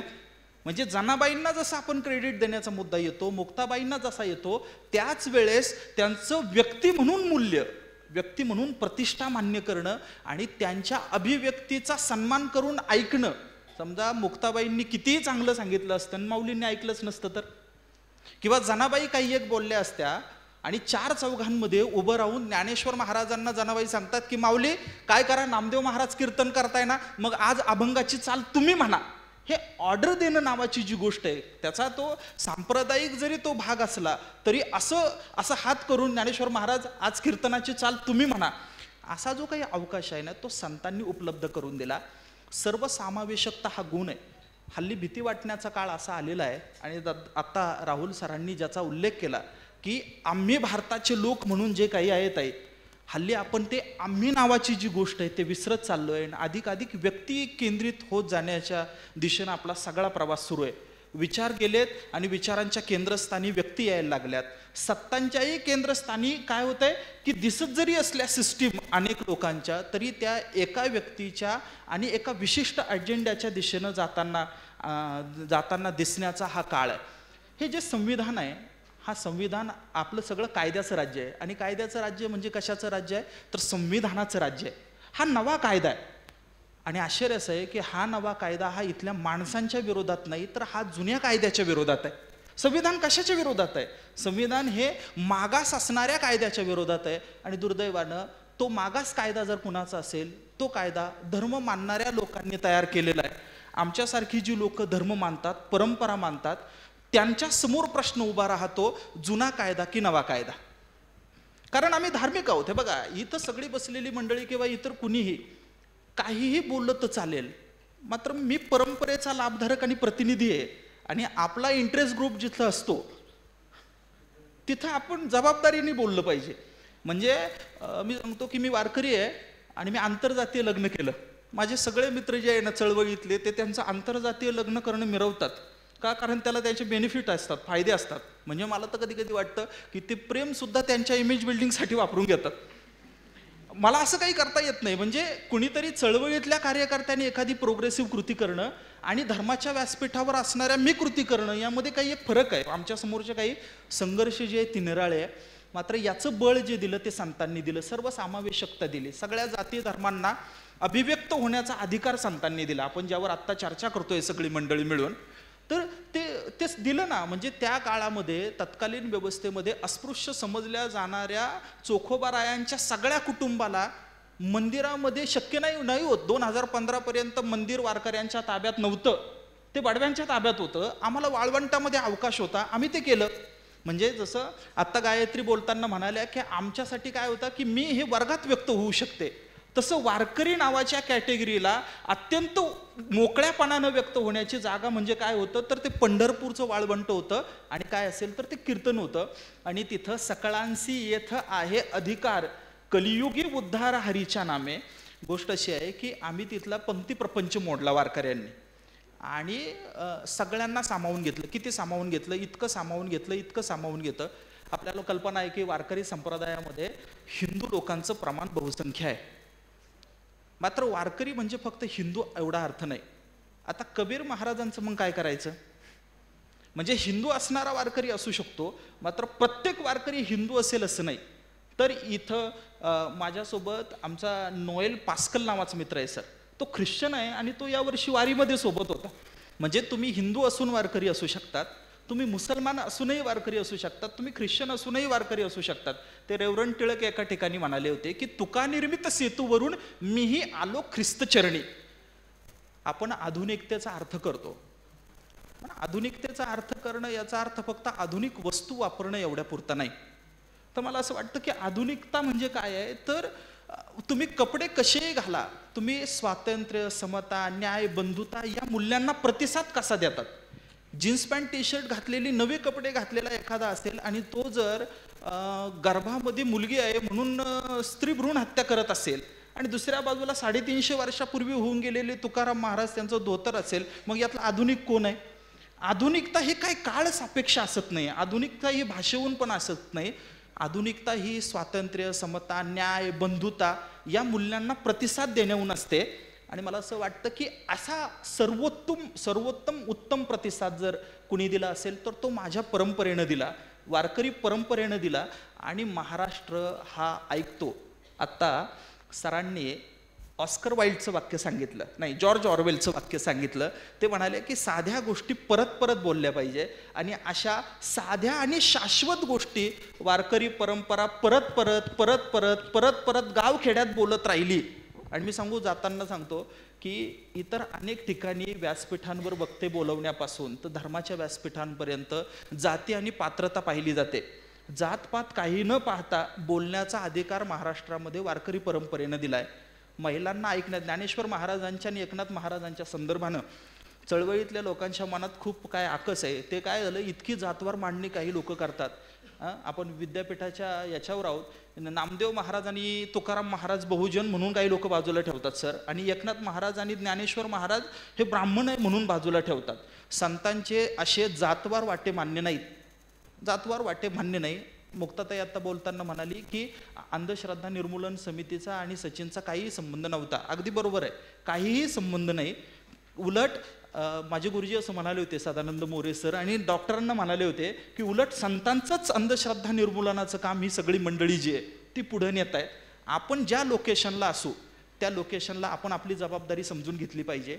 माझी एक सांप्रदायिक नैतिकता आहे आणि दुसरी माझी संविधानिक एक नैतिकता आहे. या दोन्हीही नैतिकता एकमेकांच्या समोर उभा राहता कामा नये. मला असं वाटतं की वारकरी परंपरेची जी नैतिकता आहे ही नैतिकता आणि भारतीय संविधानाची नैतिकता ही एकमेकांशी सुसंगत आहे. इतर धार्मिक असणारा माणूस आणि संविधान यांच्यामध्ये क्लॅशेस होतील. वारकऱ्याला संविधानाचं वावडं नाही, कारण जो मूल्यात्मक गाभा जो आहे तो गाभा संविधानाचा आणि संत विचाराचा सारखा आहे. धन्यवाद. धन्यवाद सचिन. आता आपण लोकांचे प्रश्न घेतो. पहिले 2 प्रश्न मुक्तासाठी आहेत. मुक्ताने असं म्हटलं आहे, मुक्तासाठी प्रश्न असा आहे की वैज्ञानिक दृष्टिकोन बाळगणं गरजेचं आहे असं आपण म्हणतो, पण आमच्या देशात जगातली पहिली प्लास्टिक सर्जरी झाली, आमच्याकडे आंबे खाल्ले की मुलं होतात, काहीजण लिंबू मिरच्या लावतात, राजकीय इमारतींचं बांधकाम होताना होमहवन होतं, याबद्दल तुम्हाला काय म्हणायचं आहे? हा एक प्रश्न आहे. आणि गडचिरोली जिल्ह्यात भामरागडमध्ये आदिवासी महिलांना मासिक पाळी आल्यावर कुर्मा प्रथा पाळावी लागत होती. ती प्रथा 400 महिलांनी झुगारून लावली. एकीकडे मुलींची पहिली मासिक पाळी आली म्हणून ती साजरी करणारे, तिला स्वातंत्र्य देणारे, आणि दुसरीकडे या प्रकारची मानसिकता असणारे लोक, याची संगती कशी लावायची? वैज्ञानिक दृष्टिकोनाबद्दलच्या प्रश्नात 2 मुद्दे आहेत. एक म्हणजे आमच्याकडे पूर्वीच्या काळी हे सगळं होतं असं बोलणं, हा एक मुद्दा. आणि त्याबद्दल मला वाटतं की प्रश्न विचारणं हेच त्याच्यावरचं उत्तर आहे, की तुमच्याकडे जर पूर्वीच्या काळी विमान होतं, आणि हे मी नाही सांगितलेलं, जयंत नारळीकरांनी हा केलेला प्रतिवाद आहे की जेवढा पुरावा तेवढा विश्वास, असं वैज्ञानिक दृष्टिकोन म्हणतो. मग तुमच्याकडे पूर्वीच्या काळी विमान होतं ना, मग त्याच्या आधी तुमच्याकडे गाडी होती का, सायकल होती का? आणि विमान जर का चालण्यासाठी इंधन लागतं तर मग तुमच्याकडे पेट्रोलच्या खाणी होत्या का, पेट्रोलची रिफायनरी होती का, किंवा तुमच्याकडे इलेक्ट्रिसिटी होती का? हे सगळे प्रश्न विचारायचे आपल्याला सुचले पाहिजेत. हा एक मुद्दा आहे. दुसरं म्हणजे हे फक्त विचारण्याचा सुचण्याचा प्रश्न नाही आहे. आज ज्या गोष्टी प्रत्येक गोष्ट आमच्याकडे होती असं म्हणणं, किंवा ज्या गोष्टींचं स्पष्टीकरण आपल्याला देता येत नाही कुठल्याही कारणाने, त्या गोष्टीला छद्म वैज्ञानिक स्पष्टीकरण देणं, ही पण एक खूप मोठी रीत आहे. पॉझिटिव्ह एनर्जी, निगेटिव्ह एनर्जी, अमुक केलं की ती समाजामध्ये निर्माण होते, अशा गोष्टींनी सगळं स्पष्टीकरण दिलं जातं. तर आपण विज्ञानाला खूप प्रतिष्ठा आहे समाजात, कारण ते काहीतरी विशिष्ट प्रक्रिया फॉलो करतं म्हणून ती प्रतिष्ठा प्राप्त होते. आणि ती प्रक्रिया न फॉलो करता माझ्या स्टेटमेंटला प्रतिष्ठा मिळावी असं म्हणणं योग्य नाही आहे. तुम्हाला जर का म्हणायचं असेल की अमुक एका झाडाला फेरे घातल्यामुळे ऑक्सिजन मिळतो, हे जर तुम्हाला स्टेटमेंट करायचं असेल आणि हे वैज्ञानिकच आहे गोष्ट असं म्हणायचं असेल, तर तुम्हाला ते कुठंतरी सिद्ध करायला पाहिजे विज्ञानाच्या प्रक्रियेने. विज्ञानाची प्रक्रिया फॉलो केली तर विज्ञानाची प्रतिष्ठा मिळणार. लिंबू मिरची वगैरे ही माणसाच्या मनाची असुरक्षितता आहे. आम्ही नेहमी सांगतो, आणि तुम्ही पण हे नक्की करत असणार, तुम्ही शाहू महाराजांच्या आणि गोविंद पानसरेंच्या कोल्हापुरातले, साताऱ्यातली मुलं आहात, तुम्ही हे नक्की करत असणार की लिंबू मिरच्या कुठं टाकलेल्या दिसल्या तर लिंबू घ्या, सरबत करा, प्या, मिरची फोडणीला वापरा. त्यामुळे हेच त्याच्यावरचे उपाय आहेत आपण करण्यासाठी. गडचिरोली जिल्ह्यातलं जे तुम्ही सांगितलं ती कौतुकास्पद गोष्ट आहे, महिलांनी ही प्रथा झुगारणं. आणि मासिक पाळीच्या बद्दलची जी मानसिकता आहे ती मी तुम्हाला त्याचा ह्याच्यासाठी उल्लेख केला की संविधानाने आपल्याला दिलेल्या स्वातंत्र्याची पहिला टप्पा म्हणजे आपल्याला जाणीव नसणं, दुसरा टप्पा म्हणजे ती जाणीव होणं, परंतु ते एक्सरसाइज करताना आपल्या आजूबाजूचीच माणसं ही तत्क्षणी ते एक्सरसाइज करून देतील असं नाही. मला असं वाटतं की ही खूप लांबवर चालणारी प्रक्रिया आहे, ह्याचं देखील भान यामध्ये ठेवणं गरजेचं आहे. म्हणजे मी डॉक्टर दाभोलकरांचं एक वाक्य सांगेन, ते असं म्हणायचं की मी ज्या कामाच्या क्षेत्रात आहे त्याच्यामध्ये यशाचा हिशोब दशकांच्या नाहीतर शतकांच्या भाषेत करावा लागतो. तर ही जाणीव आपण ठेवली पाहिजे. आणि आपला लढा आणि आपली कृती थांबवण्याची काही गरज नाही, पण प्रत्येकामध्ये प्रत्येक क्षणी तेवढं बळ असेल असंही नाही. आणि वेगवेगळ्या ताराबाईंनी त्यांच्या भाषणात जो उल्लेख केला विचार, आचार, प्रचार या सगळ्या गोष्टींचा, तर मला असं वाटतं की कुणाला कमी पण मानायची गरज नाही. काही माणसं विचाराच्या पातळीवर व्यक्त होऊ शकतात, काही विचार आणि आचार करतात, काही जण त्याच्या पुढे जाऊन संघर्ष करतात आणि काही त्याच्या पुढे जाऊन संघटन करतात. तर मला स्वतःला असं वाटतं आपण बोलते आणि करते सुधारक ही जी महाराष्ट्रात पद्धत आहे फरक करायची, ती नये करू. कारण यातनं आपण माणसांना तोडतो. माणसं स्वतःच्या पातळीवर संघर्ष करत असतात, तो रेकग्नाइज करावा आणि त्यांना हात द्यावा. साबी, तुमच्यासाठीचा एक प्रश्न असा आहे की आपण बाहेर घटनेची प्रास्ताविका सगळ्यांनी वाचली आणि त्यातलं पहिलं जी फ्रेज आहे ती आम्ही भारताचे लोक अशी आहे. म्हणजे जे काही आपण स्वीकारले ते आपण स्वीकारले, विचारपूर्वक स्वीकारलेलं आहे. असं असताना आपल्यातल्या काही मंडळींना हे आपल्यावर लादलं गेलं आहे का, हे परकं आहे का, अशा प्रकारचं जर वाटत असेल तर जसं तुम्ही म्हणलात की मी संविधानाचा लाभार्थी आहे, तसे आपण सगळे संविधानाचे लाभार्थी आणि भागधारक आहोत. ही जाणीव निर्माण करण्यासाठी काय करता येईल? हॅलो. मुळात संविधानाबद्दल म्हणजे समाजापेक्षा अपसमज किंवा गैरसमजच खूप जास्त आहेत. आज जेव्हा आपण संविधान दिवस साजरा करत आहोत इथे आणि मी इथे यायला निघालो तेव्हा खूप लोकांनी मला विचारलं की संविधानाचा आणि आपला काय संबंध. तर संविधान जे आपण जन्माला आल्यापासून त्या संविधानाचा, या संविधानाने आपल्याला दिलेला विविध उपलब्धीचा आपण फायदा घेत असतो. तरीही आपल्याला माहिती नाही की या संविधानाचा आणि माझा काय संबंध आहे. आपण वी द पीपल जेव्हा म्हणतो तेव्हा तुम्ही आम्ही प्रत्यक्षात नसू, परंतु ज्या लोकांनी हे संविधान तयार केलं ते सगळे आपले प्रतिनिधी होते. आपल्या भारतातल्या विविध जिओग्राफीचे, विविध भौगोलिक ठिकाणाचे, विविध जाती जमातीचे, विविध धर्माचे प्रतिनिधी होते. या सर्वांनी एकत्र येऊन आपले प्रतिनिधी म्हणून त्यांनी हे संविधान बनवलेलं आहे. आणि ह्या संविधानामध्ये म्हणजे आपण बघतो की हे संविधान बनलेले आज जवळजवळ 70-75 वर्ष झाली. या वर्षामध्ये केवळ 114 की 115 याच्यामध्ये अमेंडमेंट झालेले आहेत. एवढ्या मोठ्या काळामध्ये केवळ 115 अमेंडमेंट झालेले आहेत. म्हणजे किती पुढचा विचार संविधानकाराने केला होता हे लक्षात घ्या. म्हणजे संविधानाची 101वी घटनादुरुस्ती झाली जी GSTसाठी होती. GSTसाठी 2017मध्ये घटनादुरुस्ती झाली आणि एका वर्षाच्या काळामध्ये GSTच्या कायद्यामध्ये 150पेक्षा जास्त वेळा अमेंडमेंट करावी लागली. ओके. तर घिसाडघाईने केलेला कायदा आणि विचारपूर्वक केलेली घटना यामध्ये काय फरक असतो हे आपल्याला एवढ्यावरून समजून येते. तर ही घटना आपल्या सर्वांची आहे, आपल्या सर्वांच्या वतीने आहे. आणि महत्त्वाचं म्हणजे आपली घटना लवचिक आहे. ती घटनाकारांनाही माहीत होतं की आपण फार तर पुढच्या 1-2 पिढीच्या दृष्टिकोनातून बघू शकतो, त्यापेक्षा जास्त नाही. त्यामुळे घटनेचा मूळ गाभा ढळू न देता, मूळ साचा न बदलता या घटनेमध्ये काळानुरूप बदल करण्याचे अधिकार त्यांनी आपल्याला दिलेले आहेत. त्यामुळे ही घटना आपली आहे. घटनेतलं एखादं कलम, एखादं आर्टिकल आपल्याला पसंत नसेल तर ते घटनात्मक मार्गाने ते बदलण्याचा अधिकार देखील आपल्याला दिलेला आहे. त्यामुळे ही घटना आपली आहे, ती आपण मानली पाहिजे आणि पाळली पाहिजे. धन्यवाद.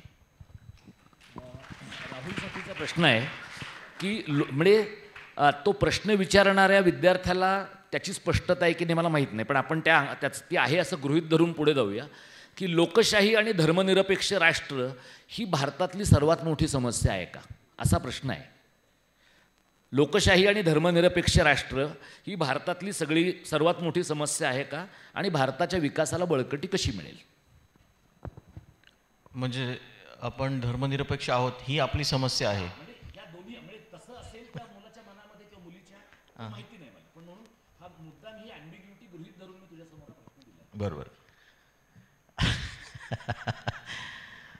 मी असं गृहीत धरतो की प्रश्न असा आहे की आपण धर्मनिरपेक्ष आहोत, ह्याला काही पर्याय आहे का, दुसरं काही आपण असू शकतो का, आपण दुसरे कोण असू शकतो, आपण सारे लोक. आणि पुन्हा पुन्हा मी आपल्या त्या फ्रेजकडे आपलं लक्ष वेधू इच्छितो. आपण सारे लोक याच्यात किती वैविध्यता आहे.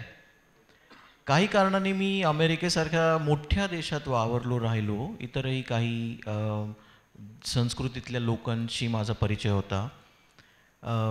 भारतासारख्या, तुम्हाला माहिती आहे भारतात किती भाषा आहेत? ऑफिशियल भाषा आपल्या प्रत्येक प्रांताच्या सोडा 25 भाषा त्या रेकग्नाइज्ड आहेत भारतामध्ये. आणि त्याच्यासाठी गणेश देवेंनी आणि एक मोठा समूह आहे त्यांनी भारतीय भाषांविषयीचं सर्वेक्षणाचे अनेक खंड केलेले आहेत. ह्याचा हिस्टॉरिकल खूप अभ्यास झालेला आहे, अँथ्रोपॉलॉजिकल अभ्यास झालेला आहे. भारतीय भाषांसारखं वैविध्य हे जगाच्या पाठीवर कुठेही अस्तित्वात नाही. भारतीय केवळ भाषिकता नव्हे, अनेक भाषा अशा आहेत ज्यांना लिपीच नाही आहे. याखेरीज द्राविड पद्धतीच्या भाषा, आर्य कुळातल्या भाषा ज्याला म्हणतात, Indo Aryan, Indo European language family, त्याच्याखेरीज आदिवासी असा ज्याचा शब्दप्रयोग होतो की इंडिजिनस भाषा.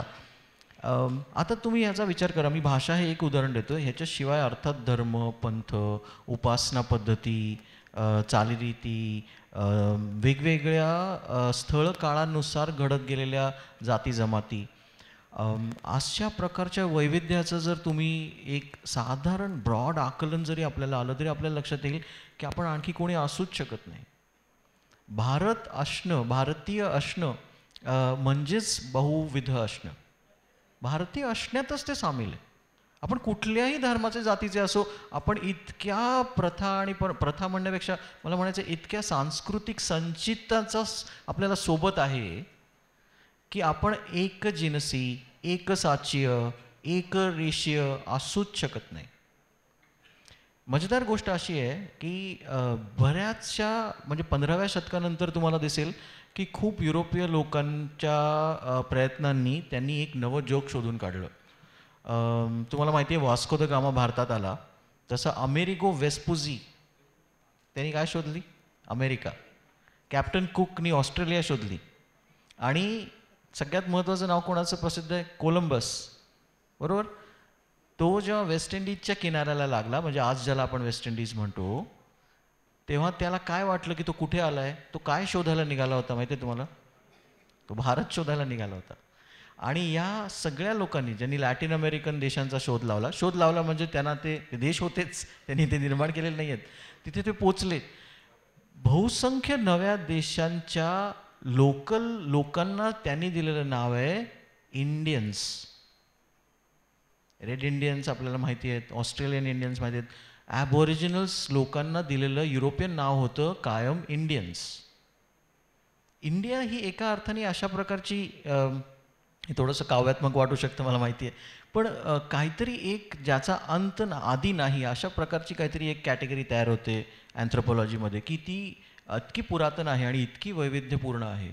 आपण फक्त धर्मनिरपेक्ष समाज, ह्याचा धर्मनिरपेक्षतेचा अर्थ आणखी असा महत्त्वाचा लक्षात ठेवायला हवा की धर्म आणि राज्य यांच्यामध्ये कुठल्याही प्रकारचं ओव्हरलॅपिंग असणार नाही. Separation between church and state अशा प्रकारचा सेक्युलरिझमचा युरोपीय परंपरेतला अर्थ आहे. सर्व धर्म समभाव हा आपण एक नवी ते वेगळंच खटलं आहे, पण खरा अर्थ असा की आपण फक्त राज्य हे धर्म, जाती, प्रथा, परंपरा, भाषिक व्यवस्था यांच्यापासून स्वतंत्र आणि सार्वभौमच असायला हवं भारतासारख्या देशामध्ये. दुसरा आपल्याला काही पर्यायच नाही आहे. गायत्रीसाठीचा प्रश्न आहे. हां, फक्त एक वाक्य याला जोडू इच्छितो. ज्या कुणाला वाटतं की सर्व धर्म समभाव हा भारताच्या प्रगतीतील अडसर आहे, त्यांनी फक्त एवढंच लक्षात घ्यावं, 1947 साली जेव्हा आपण स्वतंत्र झालो तेव्हा आपल्या बाजूला पाकिस्तान नावाचं एक राष्ट्र स्वतःला इस्लामी राष्ट्र म्हणत स्वतंत्र झालं होतं. आपण सर्वधर्म समभाव स्वीकारला, त्यांनी धार्मिक झाले. ते आज GDP म्हणा किंवा कुठल्याही बाबतीत म्हणा, आज भारत कुठे आहे आणि पाकिस्तान कुठे आहे यावरून समजा की सर्वधर्म समभाव हा अडथळा आहे की आपल्याला बूस्टर आहे. थँक्यू. गायत्रीसाठीचा प्रश्न आहे की शहरातल्या लोकांना संविधानाचं महत्त्व माहीत आहे. आता हे तो मुलगा किंवा मुलगी शहरातली आहे त्यामुळे त्याने गृहीत धरलेलं आहे. हां, पण गावाकडल्या माणसांना हे कधी समजणार असा एक प्रश्न आहे. आणि देवीच्या यात्रेला किंवा बकरी ईदला बोकड कापणं ही अंधश्रद्धा आहे, याच्यावर बंदी का येत नाही? आता तुम्हाला असा प्रश्न पडेल की खरा हा प्रश्न मी मुक्ताला विचारला पाहिजे होता, कारण ती पण असं आहे की अनेक प्रश्नांचा ओघ हा मुक्ताकडेच जाईल आणि इतर सगळ्या वक्त्यांचं सुद्धा त्याच्याबद्दलचं जे काही मनोगत आहे आणि प्रश्न विचारणाऱ्या लोकांनी कोणत्या वक्त्यासाठी असं अजिबात स्पेसिफाय न केल्यामुळे हे प्रश्न त्या 5ही वक्त्यांपैकी क्रमानं त्यांच्याकडे जात आहेत. शहरात सगळ्यांना संविधान माहिती आहे आणि गावात नाही आहे, तर मुळात हे म्हणजे कसं काय आपण असं मूल्यमापन करणार मला माहिती नाही. म्हणजे कारण मी तरी माझे अनुभव, लिव्ड एक्सपिरियन्सेस किंवा शिकवण्याचा अनुभव सुद्धा शहरी भागांपुरताच मर्यादित आहे. मला स्वतःला असं वाटत नाही की फक्त शहरी भागात सगळं काही मस्त चाललंय, संविधानातली मूल्य पाळली जात आहेत आणि ग्रामीण भागात ती नाही आहेत वगैरे. आत्ताच आपण थोड्या वेळापूर्वी तारा भवाळकरांना ऐकलं, ज्याच्यात त्या इतकं सुंदर त्यांनी विवेचन केलं की कसं गावातल्या स्त्रियांना ओवी म्हणता म्हणता सुद्धा वेगवेगळ्या मूल्यांचा त्या मी पुरस्कार करते असं म्हणून त्यांना करायची गरज भासत नाही किंवा नव्हती. तर मला असं काही त्याच्यात फरक आहे असं वाटत नाही. ते प्रत्येक व्यक्तीला, ती व्यक्ती ज्या व्यवस्थेत काम करते, कार्यरत आहे, त्या व्यवस्थेने एकत्रितरित्या उलगडायचं मूल्य आहे. आजकाल ग्रामीण काय आणि शहरी काय या व्याख्यासुद्धा इतक्या बदलायला लागलेल्या आहेत की अशा प्रकारचा फरक करणं हे मला वाटत नाही की फार न्याय्य आहे. माझ्या PhDच्या प्रवासात मी नागा समुदायावर थोडाफार अभ्यास करायचा प्रयत्न केला. तर आम्ही कालच बोलत होतो की वेगवेगळ्या आधुनिकतेच्या मूल्यांचा आपण इतर वेळी जी चर्चा करत असतो किंवा शहरी भागातली वैशिष्ट्ये अशी जी ढोबळ पुस्तकी पण चर्चा करत असतो, त्याच्या कितीतरी पुढे असा नागा समाज आहे किंवा आपल्याला जे हे ग्रामीण, हे आदिवासी अशा पद्धतीचं जे कॅटेगरायझेशन आपल्या डोक्यात आहे त्याच्या पलीकडे जाणारे हे सगळे समुदाय आहेत. आणि सांविधानिक मूल्य आणि त्यांची सांस्कृतिक मूल्य यांची मजेदार सरमिसळ आपल्याला या समाजांमध्ये बघायला मिळते. नीट पाहिलं तर ती प्रत्येक समाजात आहे. त्यामुळे कोण हे सगळं काटेकोरपणे पाळतंय आणि कोण नाही अशा पद्धतीचा प्रश्नच मला थोडासा त्याची समस्या मला वाटते. दुसरा प्रश्न मला खरंच वाटतं मुक्ताने त्याचं उत्तर चांगल्या रीतीने ती देऊ शकेल. जर मला वाटलं काही तर मी जोड त्याला द्यायचा प्रयत्न करते. भारतामध्ये जो कायदा आहे त्याच्यानुसार उघड्यावर पशुबळी देणं हा गुन्हा आहे. पशुबळी देणं हा गुन्हा नाही आहे. त्यामुळे कायद्यानुसार त्याचं हे उत्तर आहे. आणि जो जादीटोणा विरोधी कायदा प्रपोज्ड होता त्याच्यामधली कलमं तुम्ही 10 वर्षापूर्वी जो डॉक्टरांच्या खुनानंतर मंजूर झाला त्याच्यामध्ये 27 कलमं होती. त्याच्यामध्ये भयंकर चर्चा होऊन 13 कलमं जी उरलेली आहेत त्याच्यामध्ये काही हे कलम नाही आहे.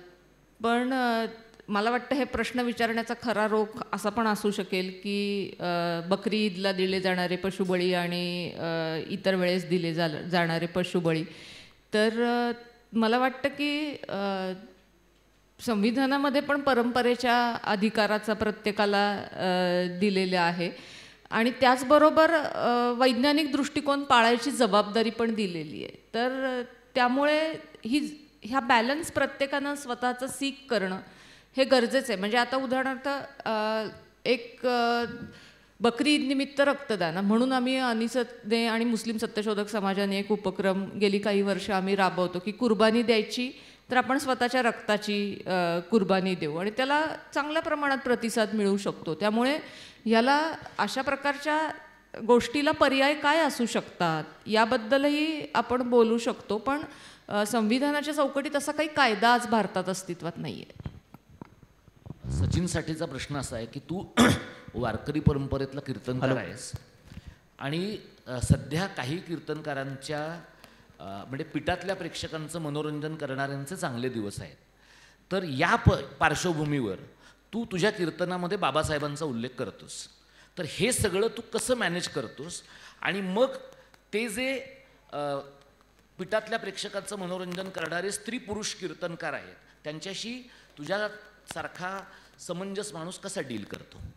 मी वाक्य विसरून जाईल, जबाबदारीनं बोलतो. हल्ली आमच्याकडं स्त्री कीर्तनकारच अधिक पुरुषी झालेले. हा माझं वाक्य संपलं. आता प्रश्नाला उत्तर देतो मी. हा खूप मोठा तणाव आहे. तो असा असतो की 2 बाजूनं प्रतिसाद येतात. म्हणजे विवेकवारीचा मुक्ताताईनं उल्लेख केला. जुनं माध्यम वापरतो, कीर्तन वापरतो म्हणून नवीन विचार करणारी लोक आपल्याकडे तुच्छतेनं पाहतात आणि आपण नवीन काहीतरी बोलतो, नव्या महापुरुषांच्या संदर्भानं बोलतो, सासू सुनांच्या गप्पा न सांगता महापुरुषांचे ओरिजिनल दृष्टांत सांगून बोलतो, याने पारंपरिक लोकांना त्रास होतो. हे उंबरठ्यावर असणाऱ्या लोकांचं हे प्राप्त नसतं, याला इलाज नाही. पिठावर म्हणजे ते मनोरंजन नावाची जी गोष्ट आहे, कसं आहे की विचारांचं परिवर्तन करायचं असेल तर मेंदू थकतो थोड्या वेळाने.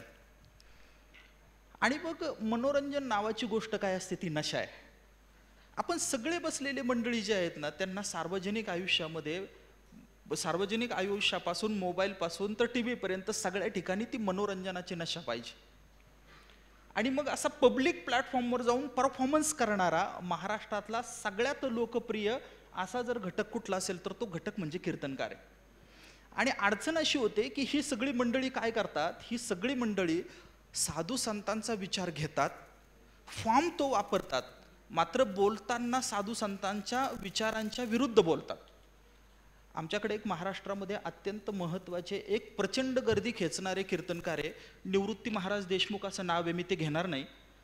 तर गंमत अशी आहे, मी विचार करतो, मी कारुण्यानं पाहतो त्यांच्याकडं, माझे आहे ना ते, तर मी पाहतो की महाराष्ट्रामध्ये मागच्या 100 वर्षांमध्ये गाडगेबाबांच्या नंतर, गाडगेबाबांच्या नंतर सर्वाधिक गर्दी खेचणारे कीर्तनकार जर कोण असतील तर ते इंदुरीकर महाराज आहे.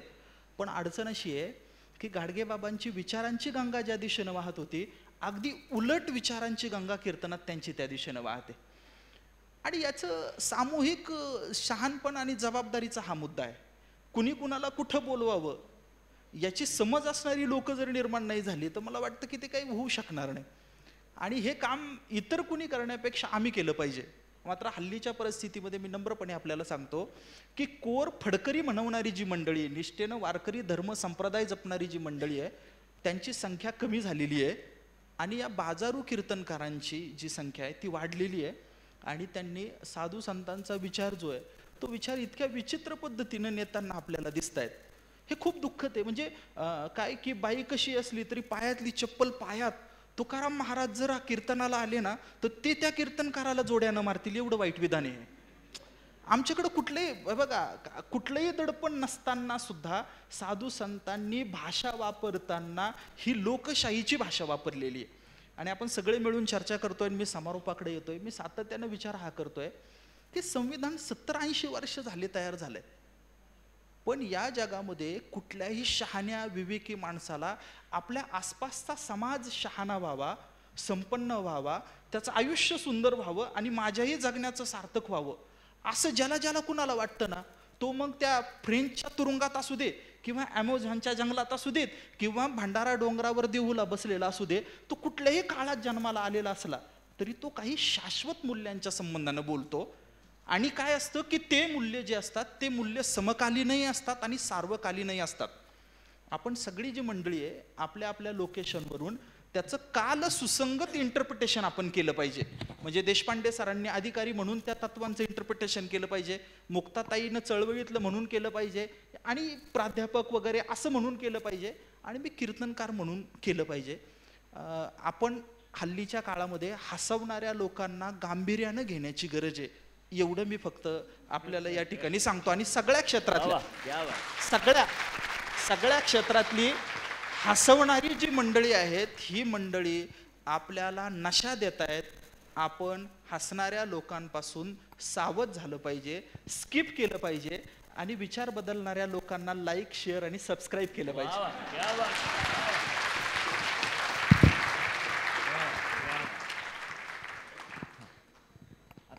वक्त्यांच्यासाठीचे आणखी प्रश्न आहेत, पण ते प्रश्न म्हणजे शेवटचा माणूस उठून जाईपर्यंत प्रश्न विचारावेत असा काही संकेत नाही. त्यामुळे ते प्रश्न वक्त्यांसाठीचे मी थांबवतोय, कारण मला सूचना आमच्या टीमकडनं आली की जेवण 1 वाजता आलं आहे आणि ते थंड होतं आहे. त्यामुळे कोणत्याही परिस्थितीमध्ये 2 वाजता मला हे सगळं आटपायचं आहे. आता जे प्रश्न आहेत ते सरांच्यासाठीचे आहेत, आणि ते प्रश्न त्याची उत्तर ऐकण्यामध्ये तुमच्यातल्या काही लोकांना इंटरेस्ट असेल. सरांसाठीचे प्रश्न आहेत की EVM हॅक होतं का, आणि वयाची अट 18 वर्षाची 21 वर्ष मतदानासाठी करावी का? टेक्निकल गोष्टी काही विचारल्यात.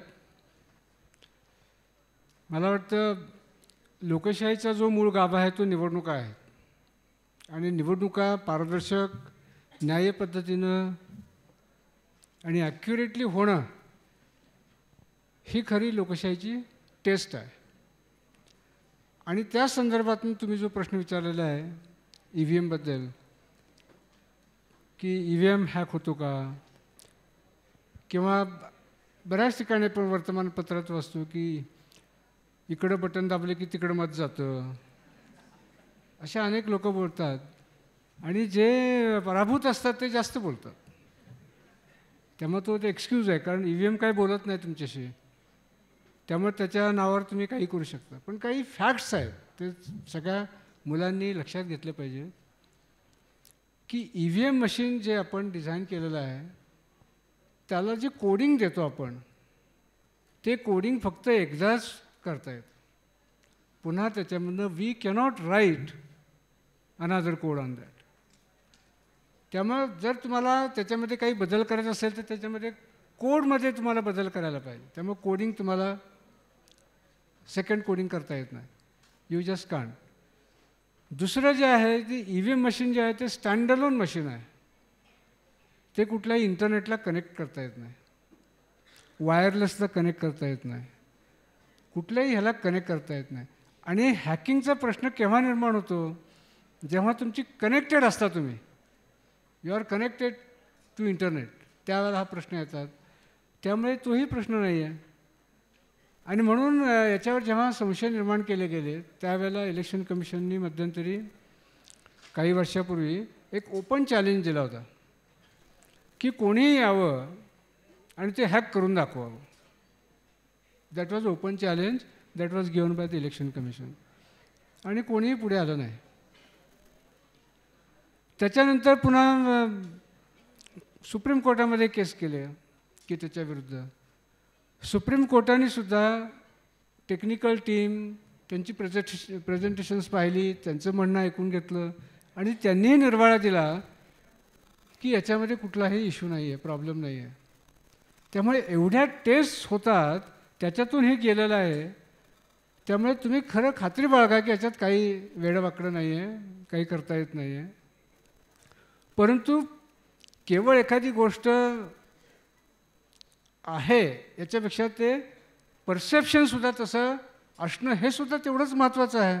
जर मलाच जर त्याच्याबद्दल शंका आली तर माझा विश्वास जर त्या ह्याच्यावर नसेल तर तोही महत्त्वाची गोष्ट आहे, त्याची जाणीव आम्हाला पण आहे. आणि म्हणून याची प्रात्यक्षिकं खूप मोठ्या प्रमाणात होतात. म्हणजे तुम्हाला माहिती असेल की दर पिरियॉडिकली काही महिन्यानंतर त्याचे फर्स्ट लेवल चेक्स होतात, त्याचे मॉक ड्रिल्स होतात. आणि ह्या मॉक ड्रिल्सला आपण सर्व पॉलिटिकल पार्टीजना त्यावेळेला बोलवतो आणि त्यांना 50-100 मतं टाकायला लावतो. आणि त्यांनी टाकलेली मतं आणि ॲक्च्युली रेकॉर्ड झालेली मतं आणि VVPATमध्ये आलेली मतं ही बरोबर तीच आहेत का नाही याची खात्री करतो. अशी खात्री आपण जेव्हा पोलिंग सुरू होतं, समजा 7 वाजता पोलिंग आहे तर 6 वाजता आपण हे करतो, 6 ते 7च्या दरम्यान. आणि अशा कुठल्याही पोलिंग स्टेशनमध्ये या डेटामध्ये फरक पडला आहे आणि म्हणून तिथलं इलेक्शन पुढे ढकललं आहे असं भारताच्या इतिहासामध्ये कुठेही झालेलं नाही. एवढी खात्री आहे. माझा तर याच्या पुढे जाऊन विचार आहे. इलेक्शन कमिशनला आम्ही एक प्रस्तावही दिलेला आहे त्याचा, की प्रत्येक कॉलेजमध्ये हे मशीन प्रत्यक्ष घेऊन जावं आणि विद्यार्थ्यांना एक मॉक इलेक्शन म्हणून तुम्ही त्याच्यामध्ये घ्यावी आणि विद्यार्थ्यांनी ते मशीन हाताळावं. त्याला ट्रेनिंग आम्ही देऊ आणि त्यांनी ते मतदान घ्यावं आणि ते मतदान प्रक्रिया कशी असते, ते ॲक्युरेट असते की नाही हे स्वतः तुम्ही पाहावं. अशा प्रकारचा एक माझा उपक्रम मी त्यांना सुचवलेला आहे. मला अपेक्षा आहे आणि अशी आशाही आहे की भविष्यामध्ये आपण मोठ्या मोठ्या संख्येने प्रत्येक तालुक्यातल्या प्रत्येक शाळेमध्ये किंवा प्रत्येक कॉलेजेसमध्ये आपण जाऊ आणि त्या मशीनबरोबर आपण विद्यार्थ्यांच्या सोबत काही कार्यक्रम करू. मला वाटतं याची जी जी त्याच्यातला अवेअरनेस होईल तो अवेअरनेस फार महत्त्वाचा आहे. कारण दिशाभूल करणारी मंडळी वेगळी आहेत. ही तरुण मंडळी जी आहेत त्यांना जर पाहिल्यानंतर त्यांना लक्षात येतं. मग त्यांना कोणीतरी सांगितलं की असं असं होतं, त्यांना माहिती आहे, मला माहिती आहे काय. त्यामुळे लोकांचा विश्वास कसा वाढेल त्यासाठी सुद्धा जाणीवपूर्वक प्रयत्न करण्याची गरज आहे आम्हाला, आणि त्या दृष्टीने सुद्धा आम्ही नियोजन करतो आहे. सरांसाठीचा दुसरा आणि या कार्यक्रमातला शेवटचा प्रश्न असा आहे की शहरी भागातल्या मतदारांमधली जी मतदानाबद्दलची अनास्था आहे ती त्यांची लोकशाही आणि सांविधानिक मूल्यांबद्दलची पण अनास्था आहे का? मला वाटतं फार मोठी समस्या आहे. काल मी 2 कॉलेजेसमध्ये गेलो होतो. तोच मी इथं रिपीट करणार आहे थोडासा, आणि मग त्याचं रॅशनल तुम्हाला मी देतो आहे. मागं सगळी मुलं आहेत बघा. सगळ्या मुलांनी जे 18 वर्ष पूर्ण केलेले आहेत त्यांनी फक्त हात वर करा. 18 वर्ष पूर्ण केलेले आहेत किंवा 18 वर्षापेक्षा मोठे आहेत, जरा वर करा ना. अगदी असं का करताय? तसेच हात ठेवा. आता ज्यांनी आपलं नाव मतदार यादीमध्ये नोंदणी केलेली आहे त्यांनीच फक्त खाली घ्या.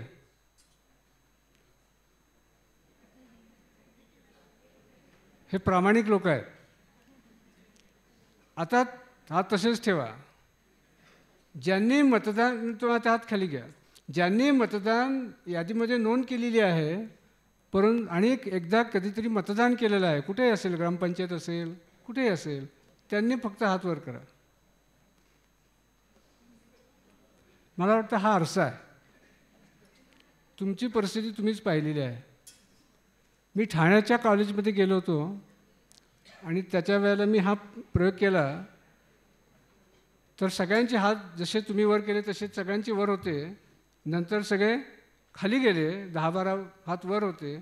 आणि जेव्हा मी म्हटलं मतदान केलेले कोण आहेत ह्यात, तर 7-8 लोक मला त्यांनी हात वर केले होते.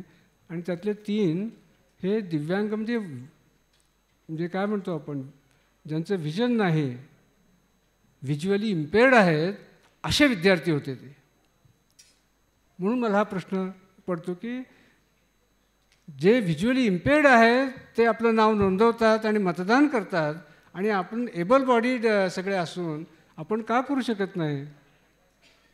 हा प्रत्येकाला विचारण्याचा प्रश्न आहे. आणि लोकशाही जर मजबूत करायची असेल तर तरुणांनी त्याच्यामध्ये पुढाकार घेणं गरजेचं आहे. 18-19 या वयोगटातली मुलं, जेवढी लोकसंख्या महाराष्ट्रामधली आहे त्याच्या 10% फक्त मतदार यादीमध्ये आहेत. 90% मुलं ह्या मतदार यादीच्या बाहेर आहेत. आणि ज्यांच्या हाती आपण देशाचं भवितव्य आहे अशी वल्गना करतो, त्या लोकशाहीमध्ये त्यांचा सहभाग किती आहे असा प्रश्न पडल्यानंतर एक खरंच चिंतेची गोष्ट मला वाटते. कुणीतरी मगाशी प्रश्न विचारला की शहरातल्या लोकांना संविधान जास्त कळतं आणि खेड्यात त्याचा हे नाही आहे. मला सांगायचं आहे तुम्हाला की शहरातलं मतदानाचं प्रमाण कमी आहे, 45 ते 55% आहे. खेड्यातलं मतदान सर्वाधिक आहे, आणि सर्वाधिक मतदान हे गडचिरोली जिल्ह्यातलं आहे. कोल्हापूर जिल्ह्यामध्ये सुद्धा मतदान खूप होतं. म्हणजे शहर आणि खेडं ह्या संदर्भामध्ये तुम्ही बोलूच नका. आणि ही अनास्था काय आहे आणि ह्या अनास्थेचं परिणाम काय आहे हे जोपर्यंत आपण त्यांच्यापर्यंत पोहोचवत नाही तोपर्यंत खऱ्या अर्थाने त्यांच्यामध्ये जागृती होणार नाही. आणि म्हणून सगळ्या माध्यमातून आपण प्रयत्न करतो आहे. आणि मला अपेक्षा आणि आशा अशी आहे की हे काम आम्ही विद्यार्थ्यांसोबत करतो आहोत, ह्याचं हेच कारण आहे. आणि हीच आम्हाला आशा आहे की हेच तरुण मंडळी जेव्हा पुढे जातील त्यावेळेला काहीतरी होईल.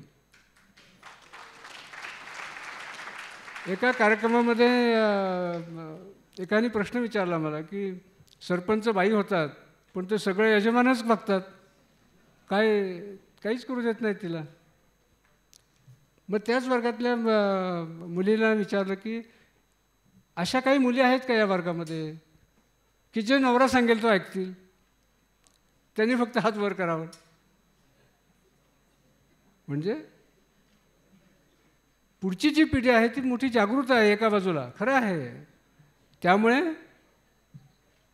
आजचा दिवस जो आहे जो आपण पाहतो ते चित्र उद्या तेच असेल असं पण नाही. मला वाटतं हा आशावाद सगळ्यांनी बाळगणं गरजेचं आहे. आणि सगळ्यांनी याच्यामध्ये जर आपण मनावर घेतलं तर मला वाटतं हे मतदानाचं प्रमाण जे आहे, त्याची जनजागृती जी आहे ती मोठ्या प्रमाणात सहज होऊ शकते. आणि ती सुरुवात तुमच्यापासून आहे. थँक्यू. धन्यवाद. समारोपाचं एक छोटंसं निवेदन आपल्यासमोर मांडायचं आहे. आपण पाचही वक्त्यांना ऐकलं, कार्यक्रम झाल्यानंतरही आपण त्यांच्याशी बोलू शकाल. 8वं सत्र आहे लोकशाही गप्पांचं हे, आणि वेगवेगळ्या क्षेत्रातल्या माणसांशी महाराष्ट्राच्या वेगवेगळ्या भागांमध्ये आम्ही बोलतो. तुमच्यापैकी जे कोणी लोक इथे हा कार्यक्रम प्रत्यक्ष बघू शकले नसतील, आमच्या CEOच्या सगळ्या सोशल मीडिया हँडल्सवर हा कार्यक्रम आम्ही लाईव्ह दाखवतो. आणि म्हणजे सरकारचे कार्यक्रम आहेत म्हणून ते गुप्तपणे केले पाहिजेत, लोकांपर्यंत पोचताच कामा नयेत, अपारदर्शक राहावेत, या सगळ्याला छेद देण्याचं काम आम्ही गेल्या 1.5-2 वर्षांमध्ये करतो. आणि संविधानाच्या मूल्यांच्या अंमलबजावणीचा तो एक महत्त्वाचा भाग आहे. इथं जी सगळी मंडळी आहेत तुम्ही बघाल की वेगवेगळ्या क्षेत्रातली तज्ज्ञ आहेत, त्यांनी आपापलं म्हणणं मांडलं. आणि लोकशाहीमध्ये वेगवेगळे डिस्कोर्सेस, वेगवेगळे नॅरेटिव्ज जिवंत राहण्यासाठी त्यांना मुक्त अवकाश मिळण्याची गरज असते. त्या प्रकारचा अवकाश या परिसंवादातनं आपल्यापर्यंत पोचला आहे. हे जे सगळे विद्यार्थी आहेत, काही वेळेला असं होतं की विद्यार्थ्यांशी बोलणं म्हणजे दगडावर डोकं आपटणं असतं, आणि काही वेळेला असं होतं की विद्यार्थ्यांशी बोलणं म्हणजे एखादं छान रसभरीत प्रवचन केल्यासारखं असतं. तर हे या दोनही अनुभवांच्या मधलं काहीतरी आम्हाला प्रत्येक कार्यक्रमामध्ये मिळतं. आणि दरवेळेला आम्हाला काहीतरी आनंदानं आमच्याशी जोडून घेणारी माणसं मिळतात, तर दरवेळेला काही माणसं कार्यक्रम संपल्यावर माने सरांना असंही म्हणतील, कशाला आम्हाला ह्याच्यात तुम्ही गुंतवलं. त्यामुळे दोन्ही प्रकारची माणसं असणार हे लोकशाहीचं पॅकेज डील आहे. म्हणजे मतदानाच्या दिवशी पिकनिकला जाणारे लोक हाही आपल्या समाजाच्या वास्तवाचा भाग आहे. आणि कितीही मोठी रांग लागली आणि वय 95 झालं तरीसुद्धा मतदान करायचंच असं म्हणणारी म्हातारी किंवा म्हातारा हा सुद्धा आपल्या वास्तवाचा भाग आहे. तर हे वास्तव बहुपेडी, बहुरंगी, विविध आयामी अशा प्रकारचं वास्तव जगूया. आणि लोकशाही ही एन्जॉय करण्याची गोष्ट आहे. आणि लोकशाही ही एका मिनिटाच्या इन्स्टा रीलपेक्षा मोठी गोष्ट आहे. म्हणजे तुमची जी पिढी आहे, आता तुम्ही कुठेही गेलात की पहिल्यांदा त्याचं इन्स्टा रील होतं आहे का बघाल, त्याची फेसबुक स्टोरी होती आहे का बघाल. याच्या पलीकडं जाऊन काहीतरी शाश्वत टिकणारं लोकशाहीमध्ये आहे, या संविधानामध्ये आहे. आणि आपल्या सगळ्यांच्या आयुष्याला संविधान पुरून उरेल अशा प्रकारची शुभेच्छा मी व्यक्त करतो. आणि पल्लवी जाधव या माझ्या सहकारी मैत्रिणीला मी विनंती करतो की तिने आभार मानावेत. धन्यवाद सर. आजच्या या परिसंवादामध्ये सहभागी झालेला, म्हणजे सुरुवातीचा जो पुस्तक प्रकाशनाचा आपला कार्यक्रम झाला, त्या कार्यक्रमाच्या अध्यक्षा तारा भवाळकर, आणि या स्पर्धेचे हा संपूर्ण जो उपक्रम होता अनुभव लेखन कशासाठी, लिंगभाव समतेसाठी, ज्यावर आधारित हे पुस्तक प्रकाशन झालं आहे, त्याचे परीक्षक वंदना खरे मॅडम आणि श्याम पाखरे सर, आणि संपूर्ण लेखक की ज्यांनी या उपक्रमाने ज्या उत्साहाने सहभाग घेतला आणि त्याच उत्साहाने महाराष्ट्रातल्या वेगवेगळ्या जिल्ह्यातनं तुम्ही या पुस्तक प्रकाशनाच्या सोहळ्यात आवर्जून उपस्थित राहिला, त्याबद्दल तुम्हा सगळ्यांचं मनपूर्वक आभार.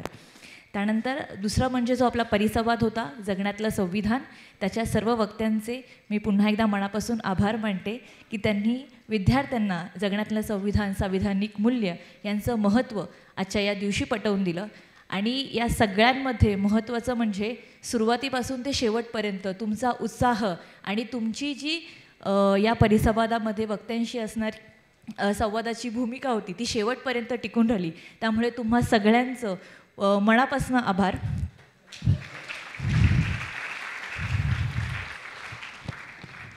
या संपूर्ण कार्यक्रमाच्या नियोजनामध्ये शिवाजी विद्यापीठाचा खूप मोलाचा सहभाग आहे.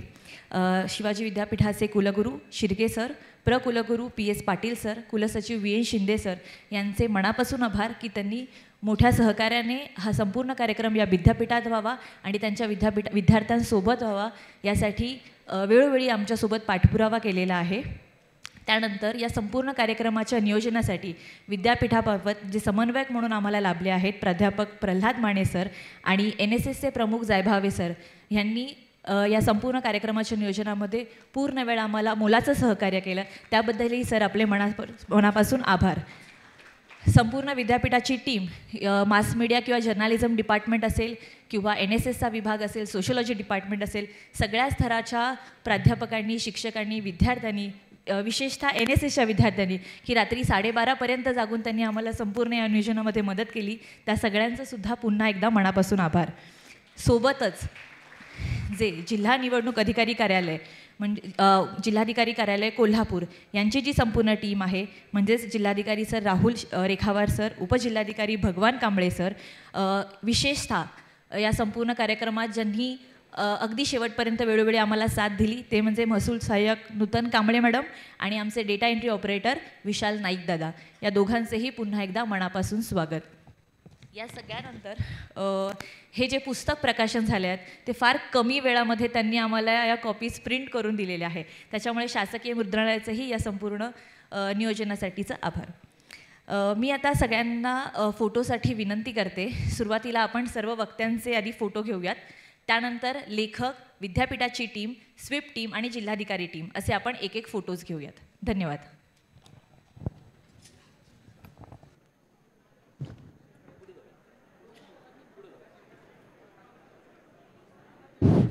हां, लोककला ओके. सर्व विद्यार्थ्यांना विनंती आहे की इथे उजव्या बाजूलाच राजमाता जिजाऊ लोककला केंद्र, तिथे सगळ्यांची जेवणाची व्यवस्था केलेली आहे. सगळ्यांनी तिथे जाऊन जेवण करून घ्यावं.